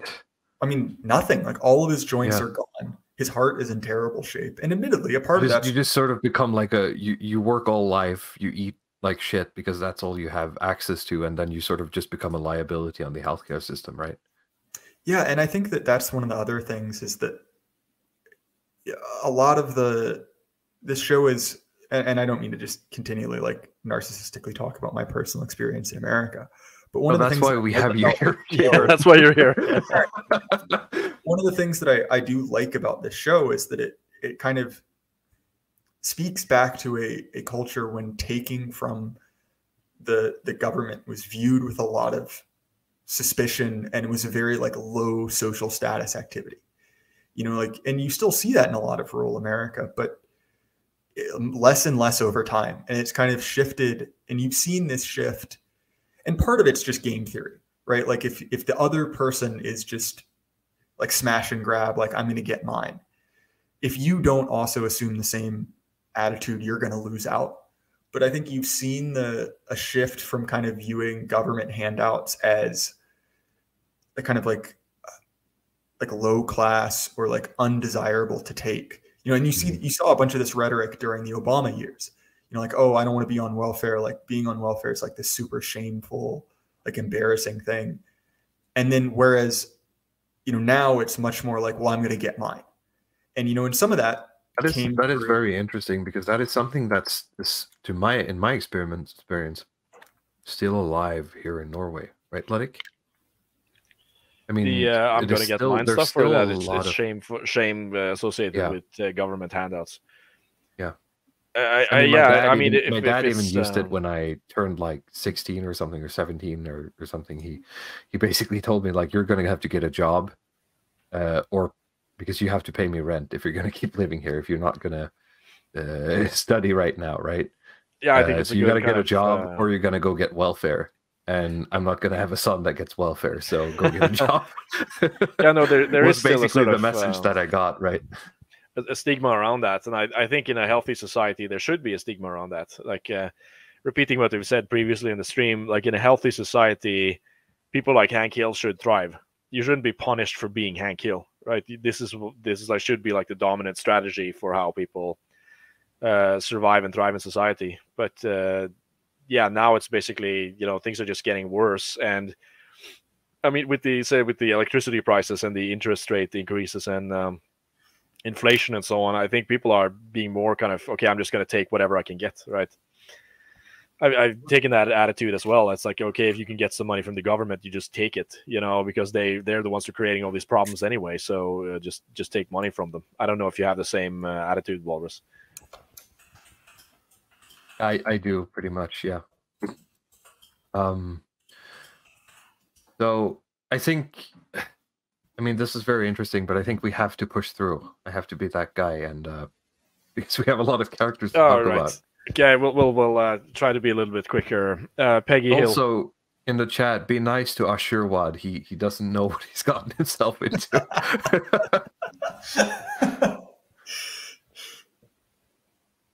All right, I'll go. Peggy is next. Yes, I mean I wrote down the kind of like narcissistic white mother that we all know and love, right? But I mean I feel like I know this character personally, or at least not as dysfunctional as she is, but you kind of like in the like the sort of the archetype of the white woman, all of these characteristics that make her so dysfunctional, they exist, but they're all sort of accentuated in her, whether it would be like the sort of lack of self insight, or the idea that she can be like, she's like much better at things than she thinks she is, so that she can sort of just start a business doing creating cookies, or drawing postcards or something like that. I don't know. She's a great character for creating plots. I think she's the person in King of the Hill who creates the most problems, honestly. And it's much to Hank's credit and his kind of natural, timeless conservatism that he tries to maintain the relationship and tries to meet her halfway, even though meeting her halfway is like just total insanity in certain episodes in this show. How do you guys feel about this character? I make the joke. Are we going to get demonetized? All right, What's the joke? is, so she's a woman. Is that what you're saying? Yeah, no, but I mean, I think I don't want to like sit and have this be like this kind of MGTOW bash on women show. So we'll have to do a women appreciation stream. Sure, yeah. To make up for women. this, but we love women here at the Longhouse. You do, but there are certain strong women who can work in the fields. Certain traits that the women have, right? That you can observe, and I think women of different races and different backgrounds have like different types of dysfunction. Women like really do be like that. Yes.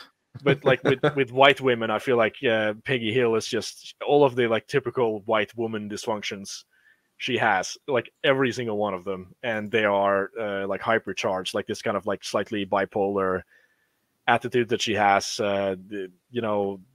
Some level of reality denial in terms of her ability, like this kind of like quasi-feminist things where she feels like she's always being overlooked in favor of men, even though it's not the case. Working part-time, like we can just keep going. What do you think, Jay?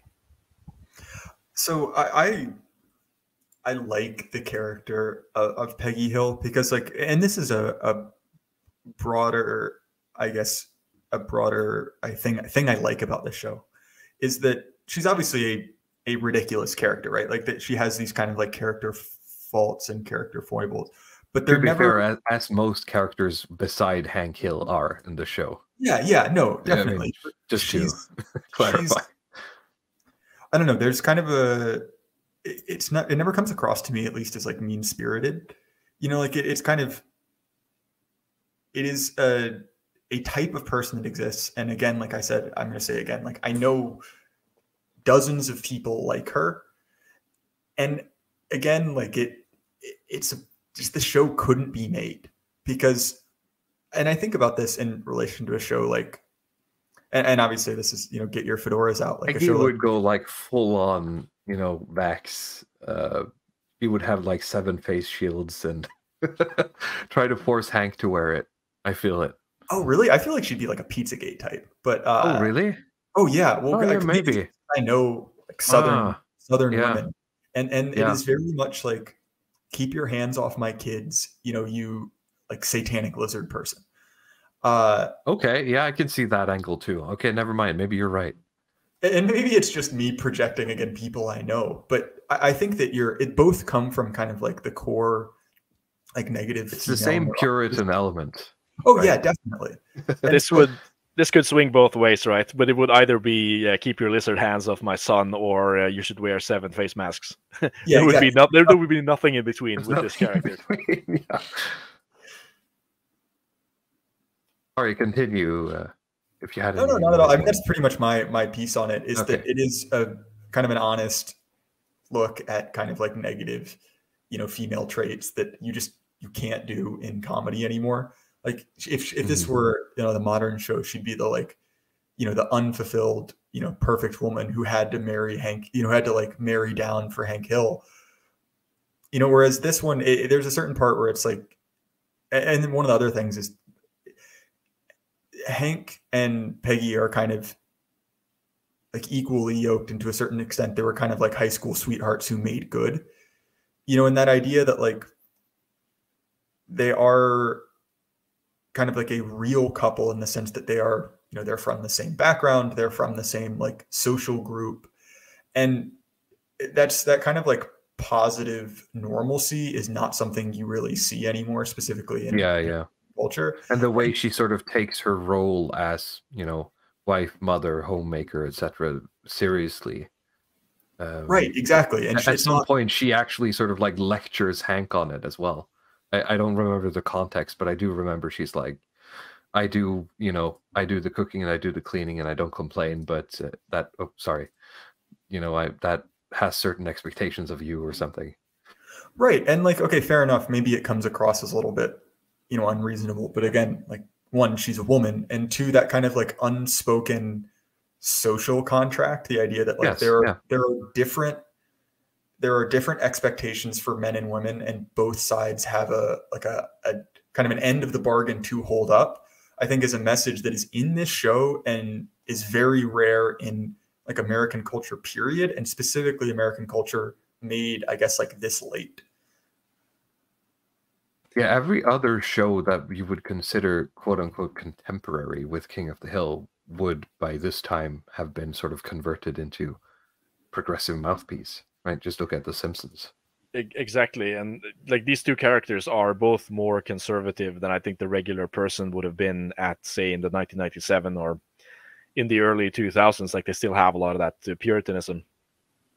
I mean, you know, their backstory is basically that, you know, it was sort of Peggy who took all of the initiative, right? She sort of proposed to Hank. I think he wants a wife, but he's a little bit, you know, has a hard time with that, like dealing with the female elements, as you've seen, like these elements where these episodes where they start talking about, you know, sex ed and like women having periods and that kind of stuff. Like he wants none of that stuff. He doesn't want to deal with anything that has to do with like you know, female sexual health or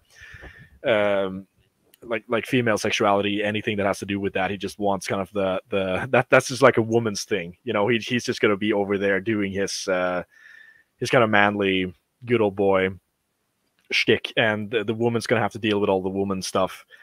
So, and that's kind of what, you know, a part of the where some of these problems come from is that he doesn't want to be involved in it, and Peggy kind of gets all the time to like to say influence Bobby, for instance, into, you know, a lot of stupid ideas and so on. I don't know if you have a similar impression of the dynamic between these two. No, I definitely do, and this is again a very, I guess, like a very real thing that, and who knows how much of this is like, you know, the ravages of modernity and how much of this is just what men and women are like. But I think that the same men like Hank Hill birthed the boomer culture of like, oh, I hate my wife, like my wife is always nagging. But I think that was really born out of kind of like a type of male passivity, you know, that to a certain extent isn't, like, it's just a human trait. I'm not going to say it's like specific to a generation, but that kind of like, oh, just leave me alone passivity. Yeah, it did birth a lot of kids like Bobby Hill, you know, who just were hyper feminized despite the fact that they had an ostensibly masculine father, just because their father had absent fathers, right? Yeah, absent in effect, if not, yeah, you know, physically. I mean, their father was probably out doing stuff, and when he came home, he was too tired to care, and you know, they were literally left to their mothers and the school system, who had by that point become, you know, feminized enough to pretty much be the same. And when the fathers figured it out, it was too late, right?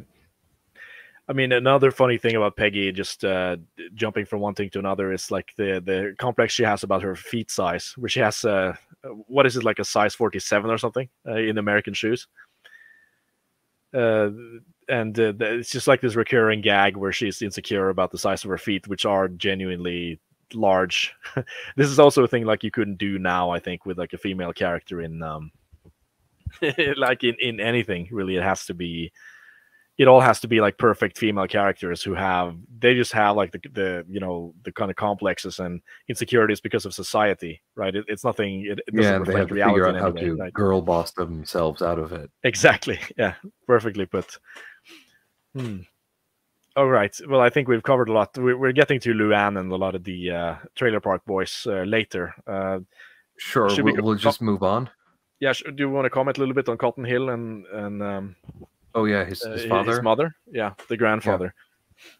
I mean, to me, I feel like they're more pure comedy characters. Like there's obviously there like just like in any, there are kind of like elderly, kind of like horny old men in every culture. But to me, like they're, and obviously maybe the kind of like old man obsessed with the glory days. But to me, that feels more like a stock character in comedy. You know, it's less like a specifically interesting person to talk about. I'd agree. The sort of the Korean War vet, or I think, is it Vietnam War vet? Yeah, it would have been Vietnam horny, from my perspective. But there are a lot of horny grandpa and the hippie grandma is, you know, it feels very stock. I'll agree with you on that. And that is actually quite accurate because it like from the vision of Mike Judge, you know, Hank Hill's grandfather or Hank Hill's father was actually supposed to be Tom Anderson from Beavis and Butthead. That's like this the character that he's based off, who has the exact same voice and plays a similar role in that show. But it's really Greg Daniels, who's like this other co-creator who wanted to have like two of these characters that would be more of these comedic foils that Hank could bounce off, and one of them would be Cotton Hill and the other one was Luann Platter. So both of these exist more as comedic foils, but I think that there's a lot more to say about Luann Platter than about Cotton Hill. You get a lot of comedic leverage out of him, but like you said, he is more of just like this pure caricature, the very sort of nasty caricature person who doesn't necessarily accurately reflect anything. Well, I will say something that's kind of funny is that I've talked before about the massive car collection I worked for, and the guy who's now passed away is actually he was quite a similar person to Cotton Hill, to the point that the scene where it is a flashback to him buying or trying to buy Hank a prostitute is something that is something that my boss would offer and attempt to buy people prostitutes. And so that's something that rewatching episodes for this, I was like, wait a minute, I've had that happen to me I know that guy. Yeah. That is an outlier. Like I've never met another person in my life who is like that. Yeah, I mean, yeah, I do think there is in the old guard, you know, people who were like that, but like with the Me Too culture and all this bullshit that the millennials and Zoomers have been put through, you know, there's increasingly few of those people that are even allowed to exist in society anymore. I mean, of course, you have like Hank Hill's boss, Buck Strickland. We could get back to him later because he's not actually in the Hill family, but he is also that kind of type who would buy people prostitutes and has like this very extravagant, slightly degenerate personality. Okay, well, I think we'll skip to the next bulletin board if there's nothing more to be said. Right. Yeah. Let's do that. Okay, there we go. So the Gribbles. Right. I mean, you know, Dale Gribble is described as being Hank's best friend in the show, which is quite weird considering that he is a quite sort of unpleasant, mischievous character. But looking at like the other friends that he had, like Bill Dauterive and Boomhauer, they're quite strange in their own ways, right? So I think his design is based off of Hunter S. Thompson. And he is voiced to sound like William S. Burroughs. So there's quite a few influences there. It was, of course, Greg Daniels' idea to have this guy be kind of a caricature of like this more of right-wing conspiracy, not where he's being kind of sort of cuckolded by this Native American guy who's John Redcorn, who's pictured here. That was, of course, like Greg Daniels' idea. But still, like, in spite of like how sort of pathetic this character is, I still have sort of a fondness for him. He creates a lot of comedic leverage, and there are, even though he's slightly exaggerated, you know, there are a lot of Americans who are like that. But as you mentioned, Jay, Bjorn, this guy's in 2022, this guy's is an insurrectionist, right? He's a domestic terrorist like the American Taliban. But in 1997, this was more of like a funny character, or even say like post 9/11. You'd have these a lot of these 9/11 truthers, and I think it was a quite large portion of the American public who believed in some 9/11 conspiracy, but it was not taken seriously in the way that it is now. So. Well, and it speaks to, in many ways, the kind of like a lot of the progenitors of kind of like the online American right are in some way kind of related to like figures like Dale Gribble. So in the 80s and 90s, there was kind of this rise of what was called like the quote unquote militia movement, and this was, kind of like a very like disparate group of like, kind of like constitutionalists, like more like Wignat types. But this is the kind of events that led to things like Ruby Ridge and Waco, obviously Waco, which happened near Austin, Texas.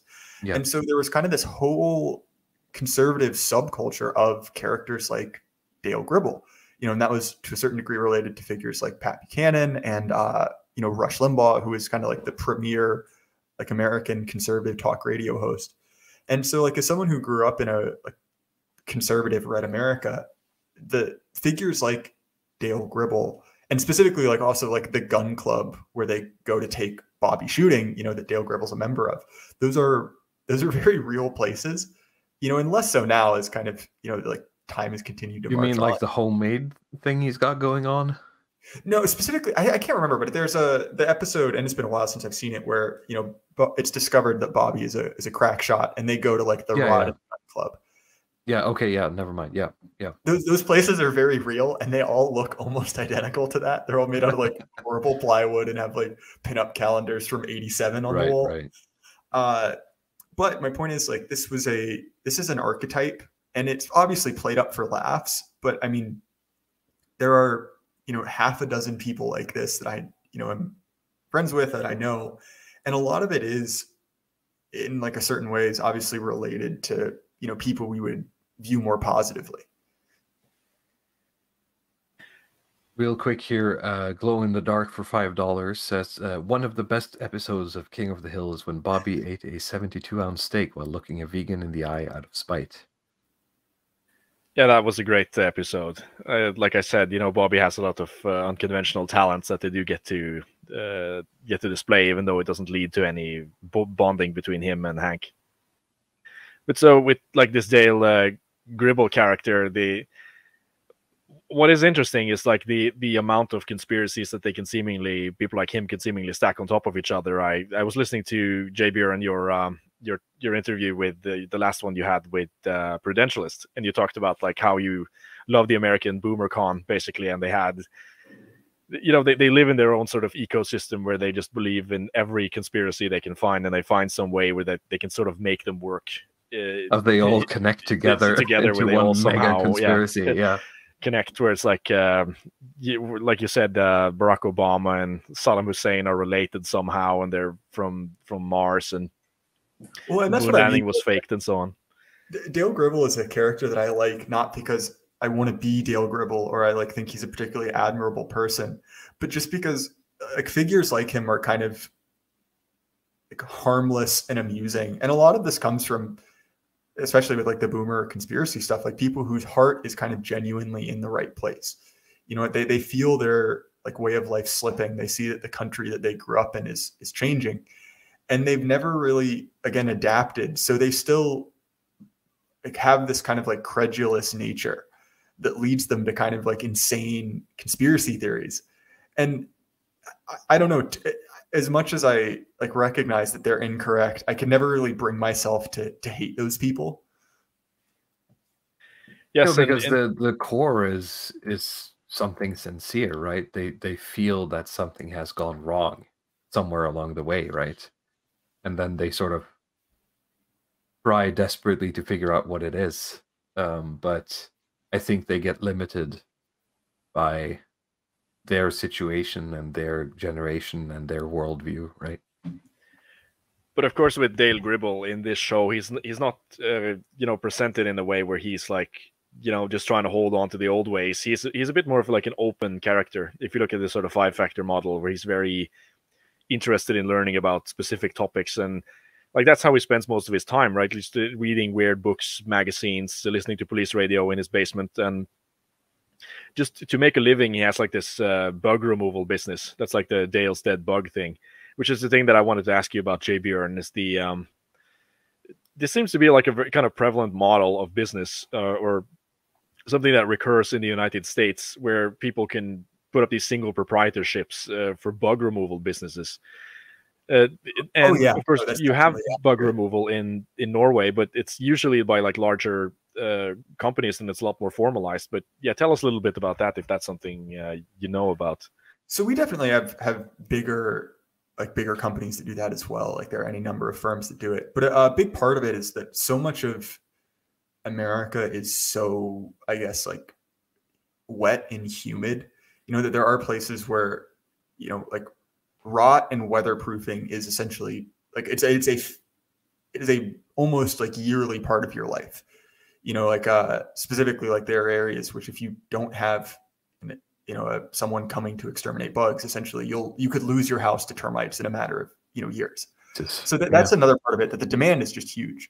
But also one of the like truly positive things about America, it's kind of like undersold, is that there are a lot of, and these are going away, by the way, especially like post-Obama and post-COVID, that there are a lot of, I guess, kind of careers that are open to kind of like sole proprietors. So for instance, right, like a lot of kind of like home maintenance and kind of like contracting, it's still relatively easy to, as a single guy, kind of start your own business. And so that also applies to things like,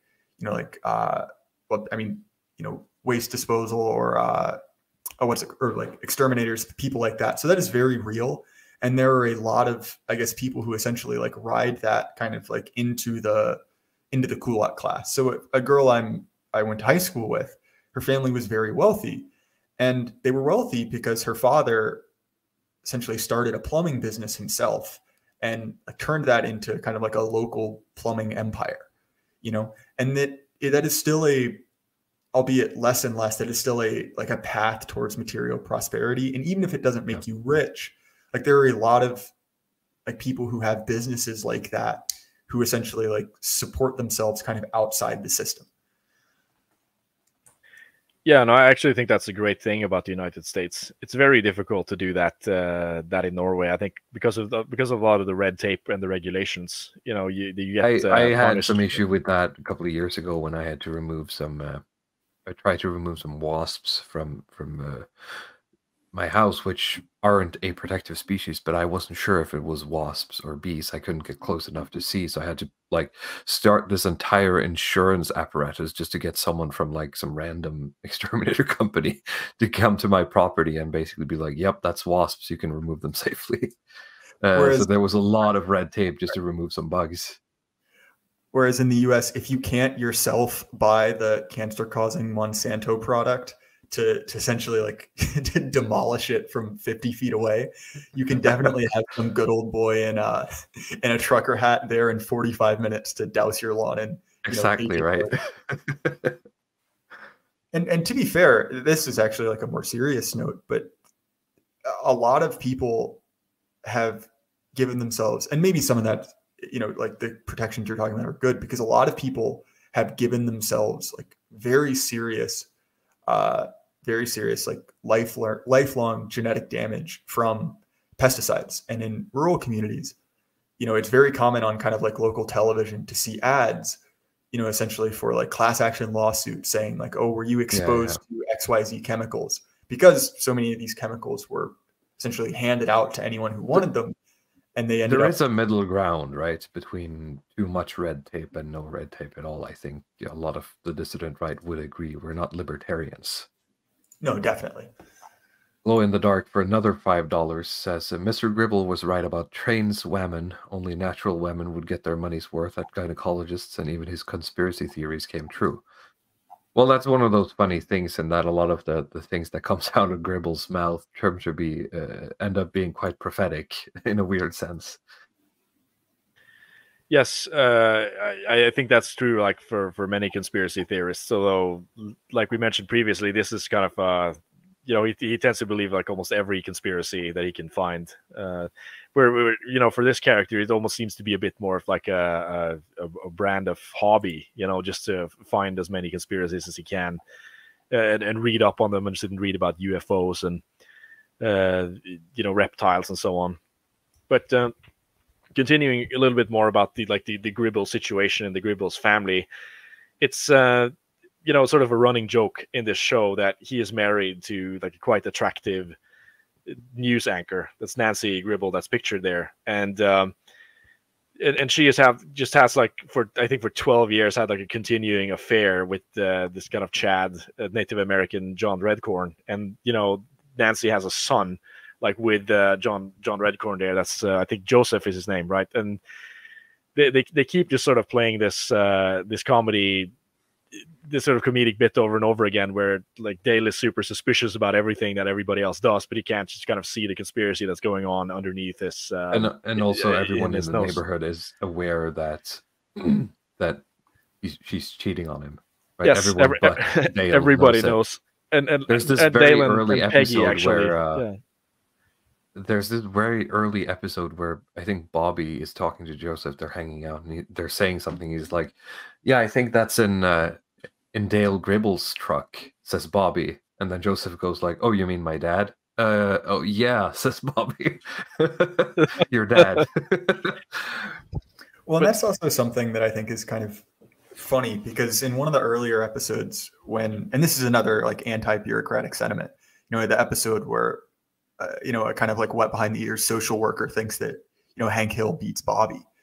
And the idea that in kind of like these small, like rural Southern towns, that these kind of rumors spread like wildfire, but nothing will ever be directly addressed. So, everyone knows about Dale Gribble and his wife. Everyone knows, the instant the rumor goes out that Hank Hill beats his kids, but no one ever talks to Hank Hill about it. It's all just kind of these like old women, like making faces at him. And so that is very true to life. Glow in the dark for another $5. Dale, at the end of the day, would happily sacrifice himself for others, like when he sacrificed himself to fire ants to save Bobby. Yeah, but to be fair, he put the fire ants on Hank's lawn. So. Yes, I mean, because Dale is different from the other characters in the fact that he, in spite of being quite pathetic and unathletic, he has big thoughts, like he wants to be a super spy, and he thinks about like, government agencies and geopolitics, and, he wants to kind of be an assassin and a superhero and so on, and like, sacrificing himself in some kind of heroic endeavor. It's for him a kind of a great end in a sense, even though he doesn't really have what it takes to be an actual hero.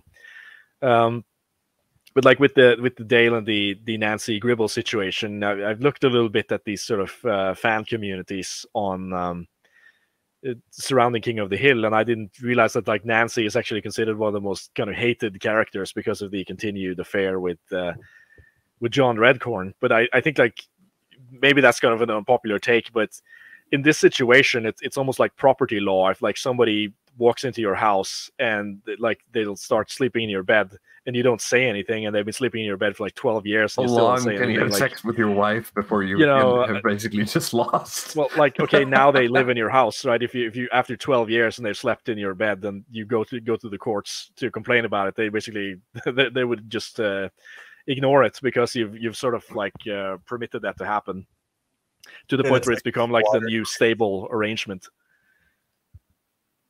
Yes. Oh, I was just saying. I mean, essentially, he has squatters' rights to to his wife. Yeah, exactly. That's sort of almost how I think about it. If it's been going on for 12 years, then he has the squatters' rights, as you said. But it's interesting because like John Redcorn has a lot of arcs in this show as well that relates to more of like Native American culture in the United States. That's kind of an interesting chapter onto itself. And it's something that I was almost a little bit hesitant to discuss my thoughts on because, like you said, the dissident right is a sort of surprisingly diverse community, right? I think we probably have like a higher amount of like non-whites and trans people than you'd see in a regular like boardroom or It's sort of a white collar workplace that is progressive. FIFA meeting.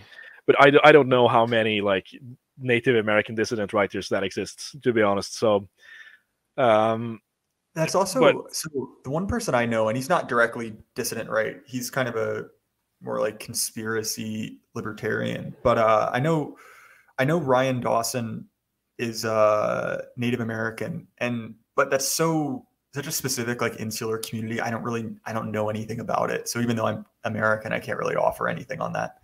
well, you see, I've been to Oklahoma, right?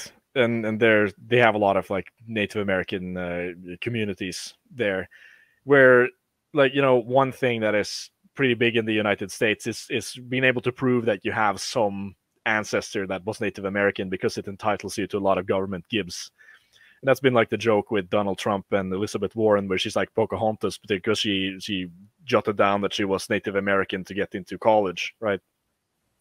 So like in Oklahoma, they have like it's just this insane thing where you'll meet someone who's just like white as mayonnaise, and they'll describe themselves as like, I'm Cherokee or I'm Hopi Indian or something, and they have like 1/64th Native American ancestry. It's like this absolutely absurd type of thing. And in the first place, I do not know why they would even want to identify themselves with this community, either for just some kind of sentimental aesthetic reason. Because like John Redcorn, I feel like he represents a lot of these Native Americans in the fact that he's a completely kind of pitiful, pathetic character. Dale is able to help him out, like later in the show, get reparations for some stuff, and where he's able to kind of like buy his own casino, and that goes to shit because that's a thing in the United States as well, where if you're Native American, you're actually allowed to run casinos, which other groups are not able to. There's other things that you can do, like say grow peyote as well. I think you can grow these cacti in your garden that are psychedelic. There's certain drugs that you can grow because it's considered a part of the Native American culture and so on. Heritage. So it's pretty hot to just have to say that to look white, to be sort of white passing and have to get the Gibbs at the same time. But I mean, the arc for this character is really that he tries to get in touch with his son. It doesn't work because he can't really commit. I mean, he runs this sort of like massage business out of a trailer home, where he spins plates and he sleeps with a lot of women. Aside from Nancy Gribble, I mean, like given his physiognomy, that's pretty easy for him. But he is an absolutely kind of like a sad character who gets a lot of stuff, gets all these gibs thrown at him, but nothing seems to ever make things better. And that's kind of how this community is, even though like they're not a part of the conversation in any point. We talk about like the Black community and the Mexicans and stuff, but yeah, these people exist and they get all these gibs. But I would like we said with the Black community, I would not want to be them in like any way possible. So yeah. Glow in the Dark for $10 says if this show was based, it would have had a character say to Redcorn that his people were not the angels people portray them as, and they did worse things than the U.S. government ever did. Tribes are tax-free. There's a lot of chatter about the show not being based, and I would ultimately agree with King of the Hill as a general show isn't based because it's made by a Gen Xer who sort of like time capsuled a different, better time. But at the same time, this is a people that still exist. Like the people the show portrays still exist, and they're someone that's gonna have to be accounted for when we win. Let's put it that way. Yes, I mean, regarding Glow in the Dark's comment, there is an episode where John Redcorn goes more on this kind of guilt trip thing, where he starts talking, goes to the school where Bobby and Joseph attend and starts talking about, everything that was done to their people and like what the white man did to me and so on. And he tries to kind of drive a wedge between children and parents with this kind of like white guilt complex stuff. So it ends up with like Bobby Hill wanting to do like a presentation and a kind of celebration of John Redcorn's culture, which, I mean, because he is a kid and he doesn't understand political correctness, he does research on John Redcorn's tribe, which is basically that they were cannibals. And he just has like this big presentation about how they were, cannibalistic, and he's sort of prepared like an honor meal that's like this kind of synthetic human head that he starts serving to people. And I mean, like Bobby has a lot of those kind of like accidentally based moments where he will either try to make fun of Native American tribes, or where he accidentally like steals Stormfront jokes and performs them at like this ethnic stand-up club and so on. So I mean, yeah, there are some kind of like slightly based episodes. I mean, we have to live in reality here. Like, I mean, you're not going to get a show that's like this, that's considered one of like the best and biggest, longest running sitcoms, and people are going to. No, it's not like Julius Evola is going to feature on Family Guy, and he's going to. The characters are not going to like goose step around reading Evola and that kind of stuff. Sorry, it's not going to happen. Like, this is this is as good as you're going to get, given the situation that we are in. Right, like within the kind of like bounded rationality of like mainstream television, Yes. Yeah. I mean, I think it's on from the Gribbles? Yeah, I think we can move on from the Gribbles. I mean, I put his dad in the top corner there just to finish it up. Where this is like the slight arc about his dad's closeted homosexuality, and the character in the top left there. That is like the recurrent meme in the show Rusty Shackelford. That is because Dale Gribbles is so paranoid, right? So every time he has to give his address or his number, he always gives the name Rusty Shackelford. But eventually in the later seasons, there's like an actual person whose name is Rusty Shackelford, who's trying to get a business loan, and his credit has been completely trashed because like Dale doesn't pay for anything under that name. So it's a funny little detail. But we can move on to the next one. So, I mean, this is like the neighborhood gang slide where I just wanted to, discuss the two other characters. So you have the Boomhauer and Bill Daltreve. Boomhauer is he doesn't get that much screen time in like the first seasons. He's just played for laughs in the fact that he speaks very quickly in this sort of very, I don't know exactly, where do you think he comes from, Jay? So have you guys ever, and maybe I should have sent you this before, but have you ever seen the actual basis for Boomhauer? Oh, yeah, I think this is great. I will drop this link in the private chat. But essentially, what it is that it is a regional dialect of kind of like Oklahoma, North Texas. But what happened is that Mike Judge, when he was working on Beavis and Butthead, got a voicemail from this guy who was incredibly irate about something, and it's actually quite difficult to like understand like what he's really mad about. But this was the basis for the Boomhauer character. Sorry, as this just loads in. But and so he essentially based the character off of an irate like voicemail. Like he somehow got Mike Judge's personal phone number. So this is a video recording of his answering machine. Interesting. And maybe we can bring that up. But it's I'll bring it up. Let's see here. It's legitimately hilarious. Like I've watched it probably half a dozen times, and it kills me every time, because once you hear it, you realize like, oh, that is just a one-to-one recreation of the character of Boomhauer. So I've heard other videos that it is kind of like a unique regional dialect. I've never met someone who talks like this. I thought it was a complete fabrication. So I think it must just be like an extremely specific Texas thing. Let's see here. Okay, I'll play the clip. I've been calling y'all for better than a month, growling about y'all every time Looney Tunes come on. Y'all put Porky's butthole on. I figured last night, and the second cartoon come on, it was Porky's friggin' old butthole. I said, surely y'all ain't gonna put the last two on Porky's friggin' butthole. Now y'all gonna die if y'all don't put Porky's friggin' butthole on the last daggone cartoon like y'all did this morning. I've seen the daggone crap 500,000 and a half times. I don't see what the heck y'all think these daggone youngsters are going to sit there and watch Porky's daggone butthole time after time after time after time, and don't you ever get tired of it. Like, and yes to y'all, I got upset.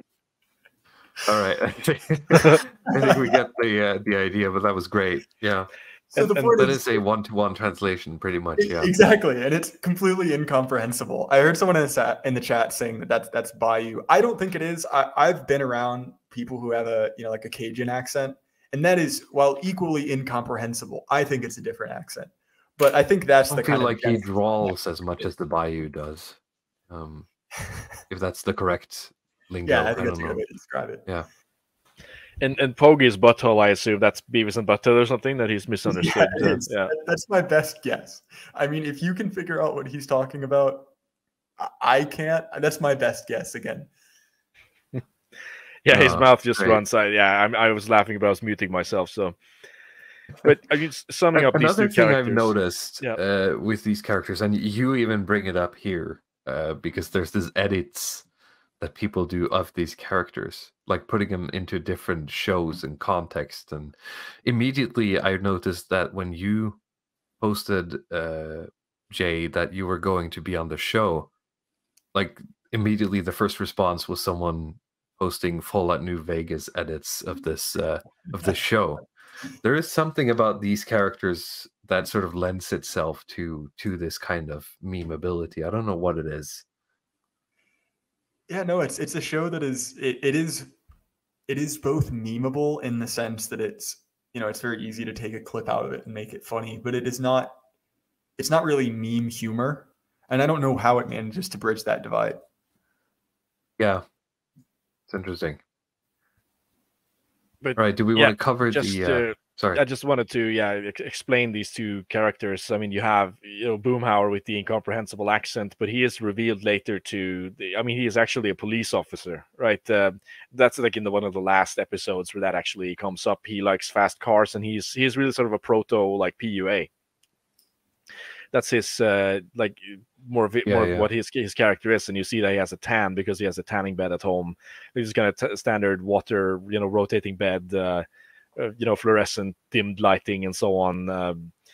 There's this episode where he actually tries to teach like Bobby tricks for picking up women, and like his only trick is like persistence, basically. It's like a numbers 25 women or something, and he gets one number. Yeah, numbers game, right? On the right there you have Bill Daltrey. That's really like this kind of completely broken down character that is he works as a military barber, right? And he's barely able to sort of keep his job cutting hair in the military, and being like this completely psychologically unstable, neurotic, pathetic character, right? Who's like you said, that's what happened to him. Like he, it's revealed later in the seasons that he used to be like this alpha Chad of the group. Like he was like the most good-looking, athletic person, but after his wife divorced him, he's just gone on this downward spiral into this completely pathetic, unhygienic, lonely state where he just serves as more of this, comedic foil, and the other characters have to take care of him like he's a child. And but this is one of my the sort of larger meta themes about this show, in my view. Like, I'm not looking at this as sort of like this is like the progressive future that's coming in, where these characters have to adapt. I think this is very much a show about like American decline, because it's being shown in real time, and one of the larger signs of the decline is infertility, right? Which is a topic it's not really explicitly discussed, or it is like with Hank Hill, but you have this gang here that are basically 4 white men, and they have like one white child between them, right? That's sort of Hank's son, that he was barely able to quote unquote conceive, because there's like this running joke where Hank Hill has like a narrow urethra. He has this this thing where he just it's very very little actually comes out of his let's say his equipment. So they try to actually have a second child in the show, but they're not able to. But like in spite, he is the one who's actually putting in the most effort into trying to, let's just say, repopulate the planets. Whereas these other characters, like Dale, is just kind of oblivious. He I don't think he has, it's sort of revealed that he doesn't actually have sex with his wife at all. He just says that he's on sort of nofap, and that gives him like cosmic powers. I mean, it's pretty funny, right? Nofap didn't exist, but it's like he just says that I'm saving up my sexual energy, saving up his will, to be able to kind of like connect with the astral realm and so on.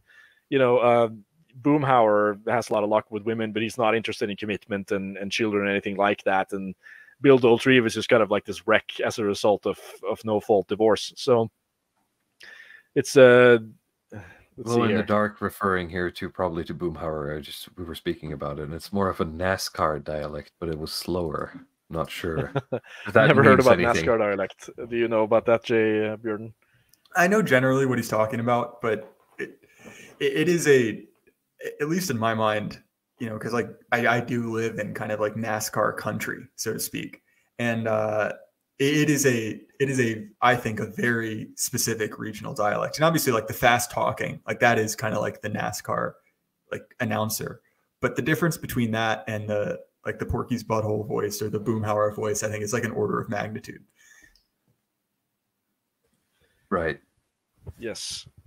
But yeah, to continue on the infertility point here, I mean, of course I know that these are characters in a cartoon show, but I feel like it does reflect on reality quite a bit. You're going to see a lot of, gangs and posses that will be in similar situations where you just wonder, like, what the fuck happened to the kids, like white people used to have a fertility rate of like 7 kids per couple. And like you have 4 able men here and they can only produce like 1 kid between them. Like, there is just so many factors here that you can go into each of the individual reasons for why this is happening, but there is like this almost like this Spenglerian cycle thing that's going on, where there's like this complete kind of infertility and sterility that just comes over the culture at some point.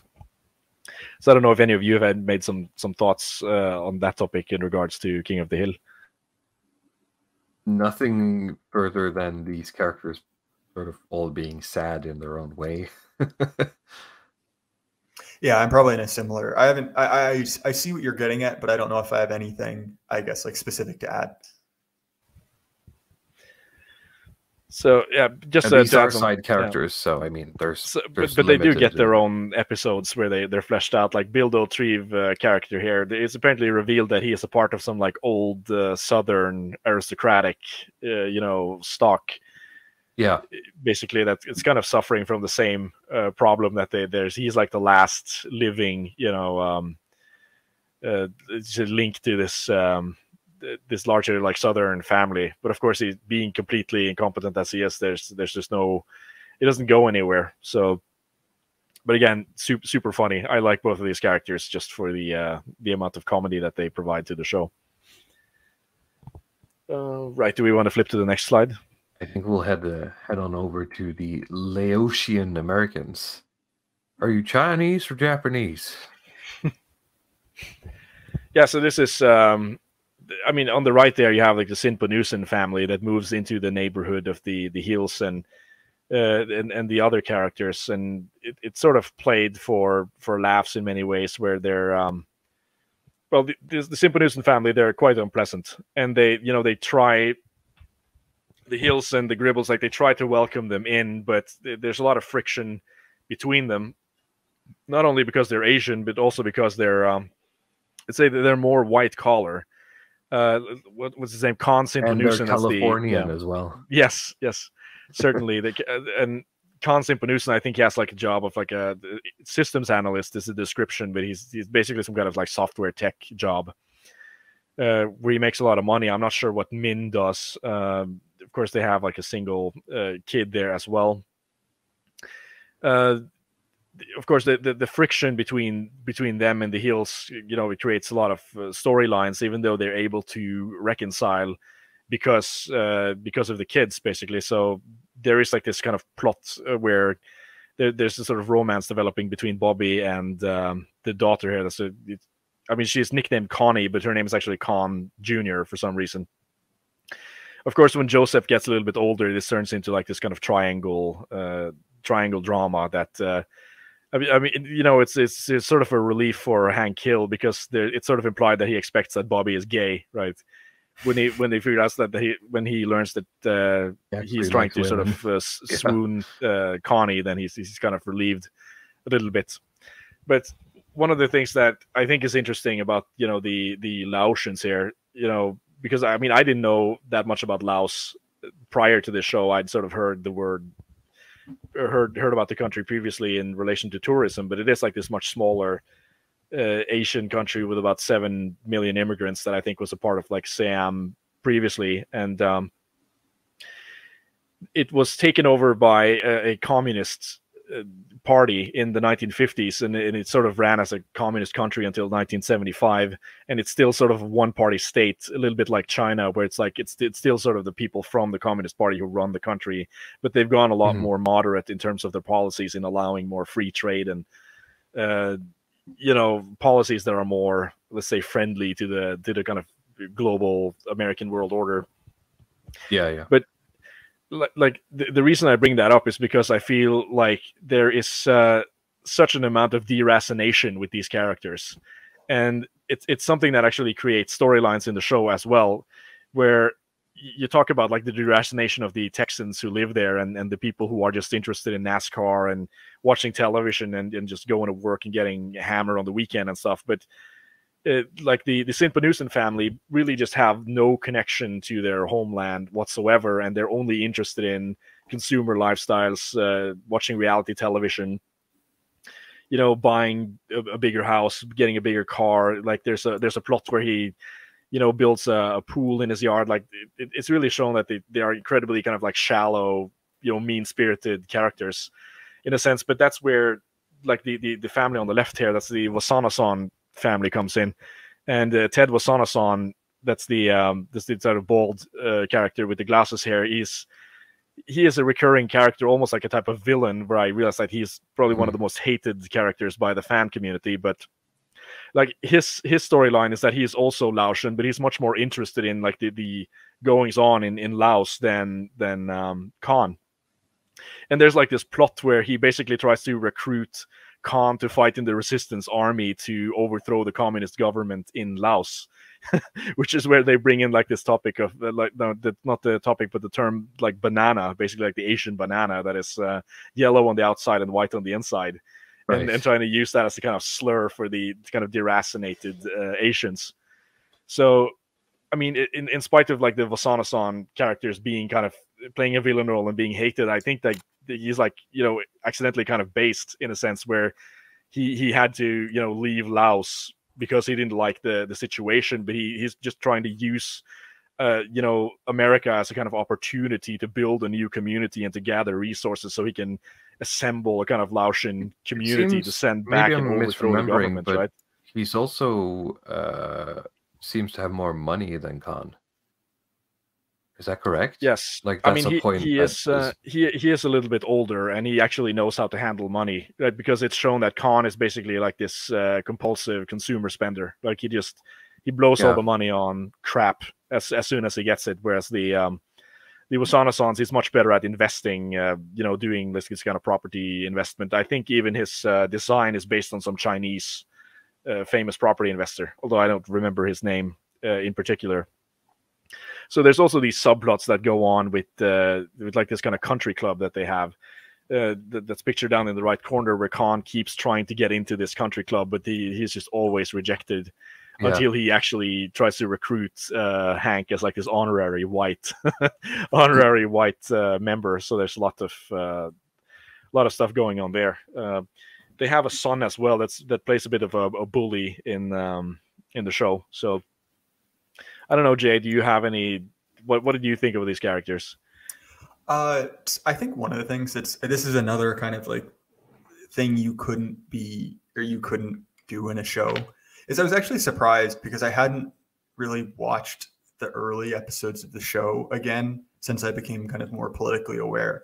And I was kind of expecting them to be the kind of like idyllic American immigrant family, and to be painted with this like, extremely like soft touch. And I was surprised at how like, especially Khan and his wife are just genuinely dislikable people. And I think that is, not something you could really get away with in modern America. I they're not like my favorite characters. I mean, I find them irritating. I also think that's like admittedly kind of the point. But I did think that was interesting because you really couldn't have immigrants portrayed negatively, I think, in like a post-Trump world. And I'm using that term because the people who write the think pieces would use that term, you know? Mhm. And so to me, it's like I don't have, you know, much particularly insightful to say, but it is just interesting to see a, you know, a show where you can still actually like examine the genuine problems of kind of like outsider groups, you know, coming into kind of a, you know, a specific local culture. Yes, and you know, I do think it's interesting how they show that they form, you know, these kind of in-group quote unquote mafias, right? And I mean, it's very typical for American immigrant groups. We know that, where it's like the founding stock has just kind of remained and become deracinated, live as more as individuals, and they just kind of run from, you know, they sort of do white flight if things get a little bit too heavy. But the immigrant groups always organize themselves into like these kind of fraternities, brotherhoods, you know, through industry and getting into like the same types of jobs and so on. I mean, do you have a lot of that going on in Virginia?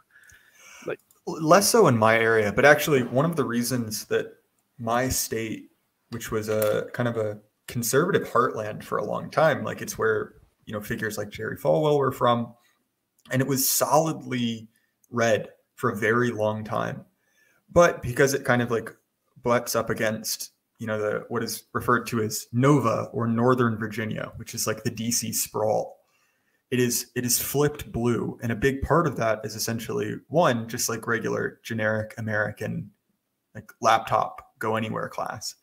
And the other part is that there's been a massive amount of immigration, right? So even Paul Fahrenheit, who lives in that area, he always talks about like this area essentially exists as like a high class Indian colony. You know, that there are essentially like upper caste Indians everywhere, like a lot of like, you know, well educated, you know, Asians of all varieties. And so that is less so in my area because I'm about, you know, 200 miles south of there, but it is something that has affected my state to such a degree that my state is, even though we have a, you know, a Republican controlled governor now, is a reliable blue state, you know, largely because of people like Khan. Yeah. Yeah, no, It's a weird thing that usually, you know, the immigrants, they seem to talk conservative but vote liberal all the time. It's very strange. Like they live and talk conservative, but they vote liberal. And I think part of that is that they still are plugged into the Gibbs system, you know, less so with kind of like Southeast Asians, and we may see that switch. But I think that, and this is a rank racial stereotype, but like being so focused on like social acceptability and kind of like you know, doing the kind of like socially acceptable thing, being very like outwardly image focused, being left wing is seen as like high class and civilized. And so obviously there are distinct minorities, like particularly the Korean population in the US is particularly conservative. Again, going back to the Rodney King riots, but also like I live near a very large like evangelical college, and there's a shocking amount of, you know, Koreans there. But I think that other groups are much more likely to be swayed by like the like socially acceptable thing to do. And fair enough, that may change, you know, as we see kind of like political alliances shift in the US. But I mean, you see it sort of even in the Rodney King stuff. I mean, the Korean immigrant is forced to take a position about whether or not he's going to have to shoot at black people just because he lives in America, right? Right. And it's different. So I agree with you. And I think that at least until now, and we're kind of starting to see as the progressive coalition, is fracturing in the US, that these different like client groups are starting to run up against each other. So that it's kind of what Mulbug is talking about when he's saying that it's about what's cool, you know, that what's cool is sort of shifting. So we'll see, but at least for now, they are, despite being, you know, allegedly very socially conservative. And actually, now that I think about it, maybe another part of this is that there are different in-group and out-group rules, you know, and so kind of like one rule for the in-group a different rule for the out group that I think is very Oh yeah, typical, definitely. kind of like minority groups in the West. No, yeah, I had where I live there is a, well, I say sizable, it's not very sizable, but considering like percentages, it's a sizable Vietnamese population that you wouldn't know it until you walk by the Catholic church on a Saturday. Then suddenly, that's every Vietnamese person in like a 2 hour drives area. And I had a couple of Vietnamese friends growing up, and I got to see it like firsthand how different life is within and without, inside and outside of the home, right? Right. To the point where they would have names that were intended for us. Like they would have one outside name and one family name. Like like I'd be visiting a Vietnamese friend, and like his mom would call him something else, right? Because that's not the name he used outside to the foreigners, right? Well, that's actually pretty common. So one of the biggest plagues of modern education currently is rich Chinese students, because in the way that university works in the US is that there are kind of two systems. There are state schools and private schools. So the state schools are funded by state governments, and they are required to let in a certain percentage, varies where you live, of people who live in that state. And if you're outside of the state, you don't receive subsidized tuition. Your tuition is generally about 3 times as expensive. Right. And so the schools have this massive incentive to bring those kids in because they bring in a lot of money. And so there's continually problems where essentially like out-of-state students are being let in at a greater rate than they're supposed to be, right? You can obviously see the game theory problem. Now that is even more so the case with international students, and specifically with China, because there are a lot of exceptionally, wealthy Chinese kids who want a, American education, for whatever that's worth. Apparently it still has some cachet in Eastern Asia. Probably has some carry some weight, yeah, back in China. Right, exactly. And so they come over. And so, for instance, I went to a higher end state school. Like my program was top 20 in the nation, which isn't incredible, but like on the upper end of state schools. And there were the kind of like, like shitty student ghettos, where you paid too much money for a crappy apartment. And then there was like a Chinese area, and they had essentially bought what would have been like family homes, which were very expensive, because they were all brand new, and they were all owned by Chinese students. And they were driving cars to school that were, $300,000, $400,000, brand new supercars, while your students are there and they're like shitty Honda Civics. But the funny thing about them is when the teachers called roll, it would be, a Chinese name. And then the kid would stand up and in not particularly good English say like, yeah, just call me Paul or call me Tom, like very generic names. And so I think that's a pretty common practice.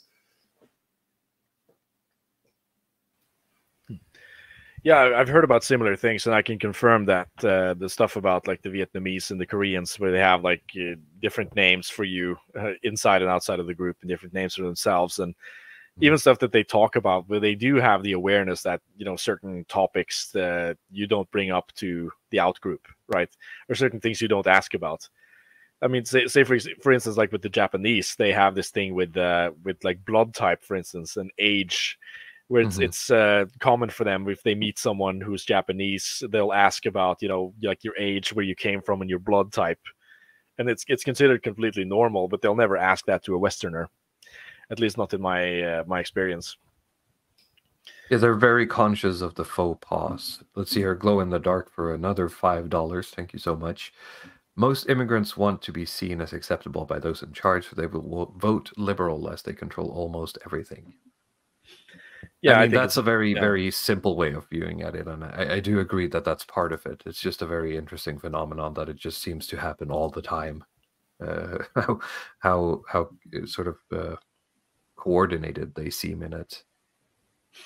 Yeah, exactly, and I mean, how much do they have to gain from voting Republican, right? I mean, they're able to sort of maintain their own local communities where they have their in-group rules, and they can maintain a certain conservatism there, regardless of how like degenerate the actual policies are, because they just have parallel. Exactly, they can they just come their with, own.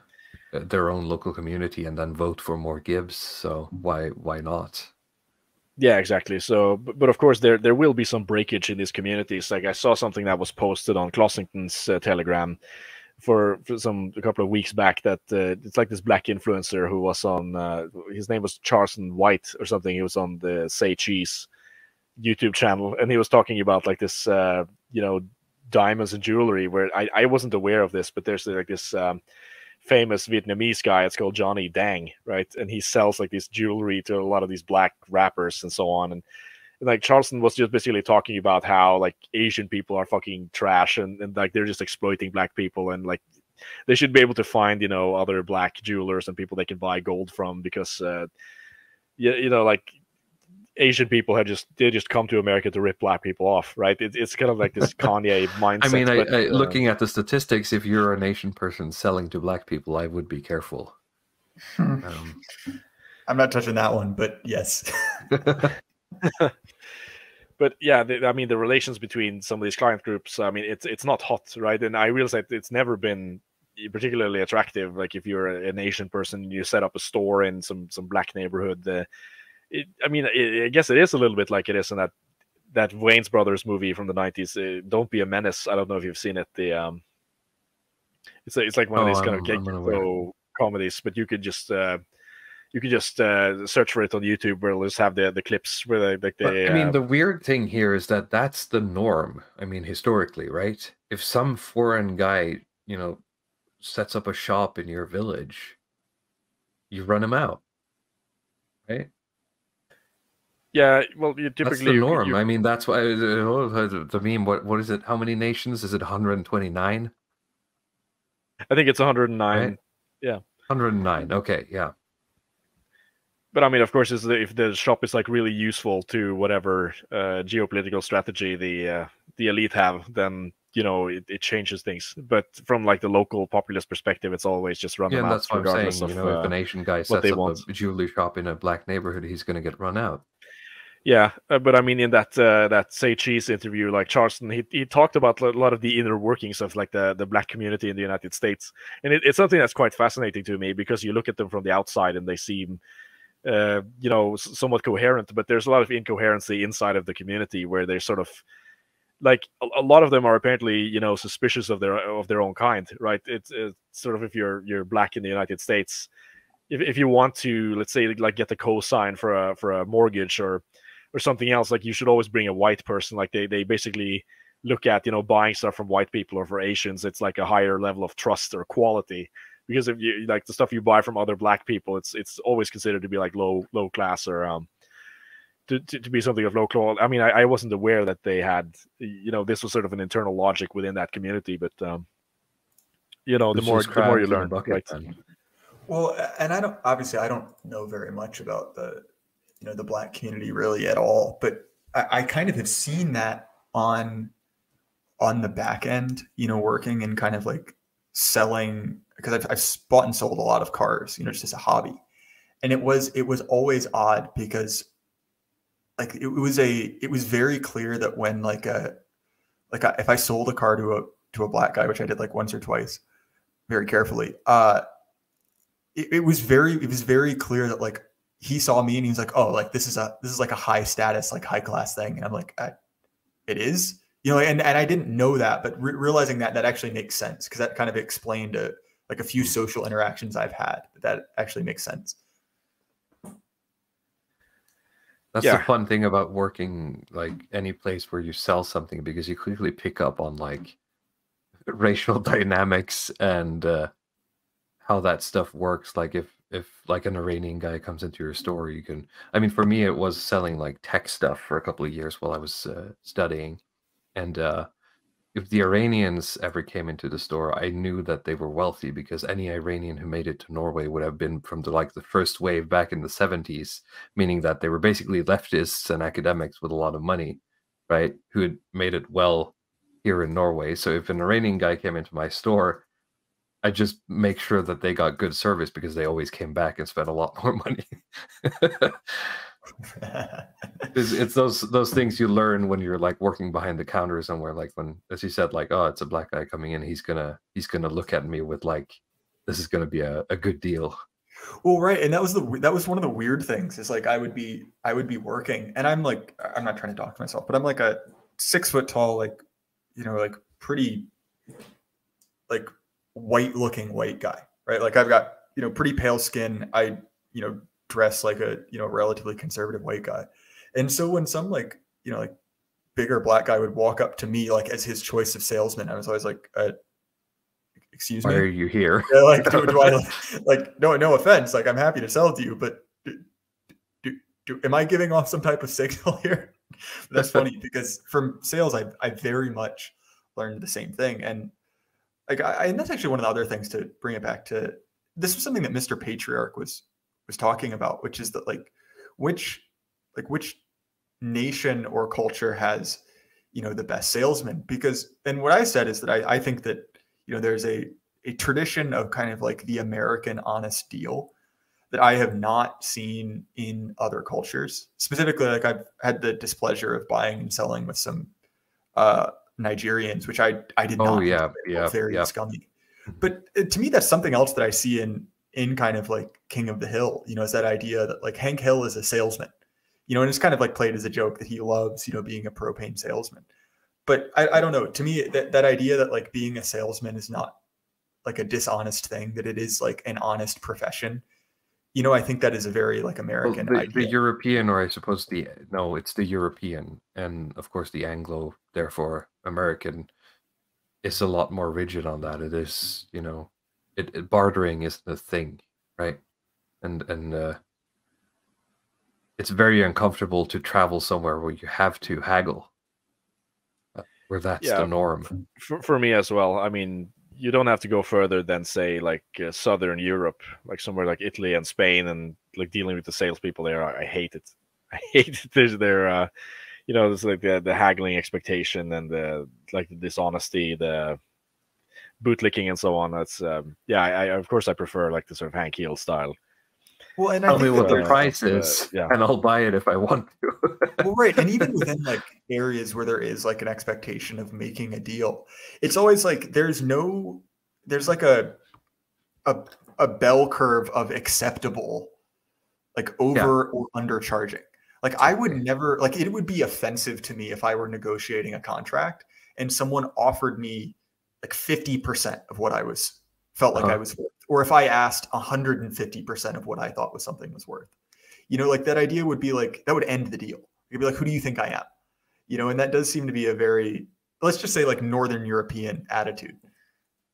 And it's weird because when you think about Americans here, it's that version of America, right? The image that we get, but it's also Donald Trump who would ask for the 50%, right? Well, and that is those are two distinctly different cultures.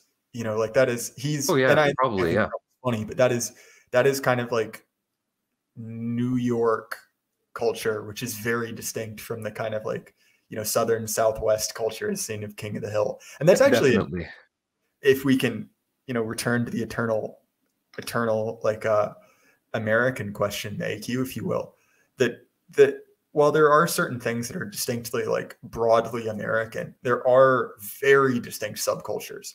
And that's actually one of them, because when I was buying and selling cars, like working with that car collection, because it was so specialized, you know, we met with clients from all over the US, and there was a distinctive difference in specifically how like, and I hate to say it, but I didn't realize that even what people who would have been called like the quote unquote like white ethnics, you know, 50, 60 years ago. So, you know, Polish, Italians, people like that, right. Or like the Ellis Island coalition type. Like that is a very distinctly different culture from old stock Americans. And like the idea of kind of like the shady used car salesman is like, you know, slicked back hair, you know, like hairy chest, you know, kind of creepy looking. Like that is essentially a stereotype about like Polish and Italian immigrants, you know, and like it's not nice to say. That is a figure in American culture who's kind of been de-racialized as gay. Yeah. I see what you're saying.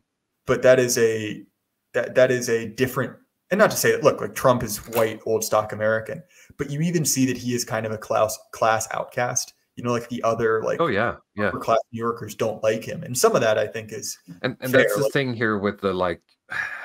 That's why I think it's AA who uses the word biospirit, because it allows for some wiggle room within. It's not just your DNA. It's also, what Evola calls the metaphysics of race, right? That you can have a mind that is, you can have a body that is white and a mind that is Italian or black or Jewish, right?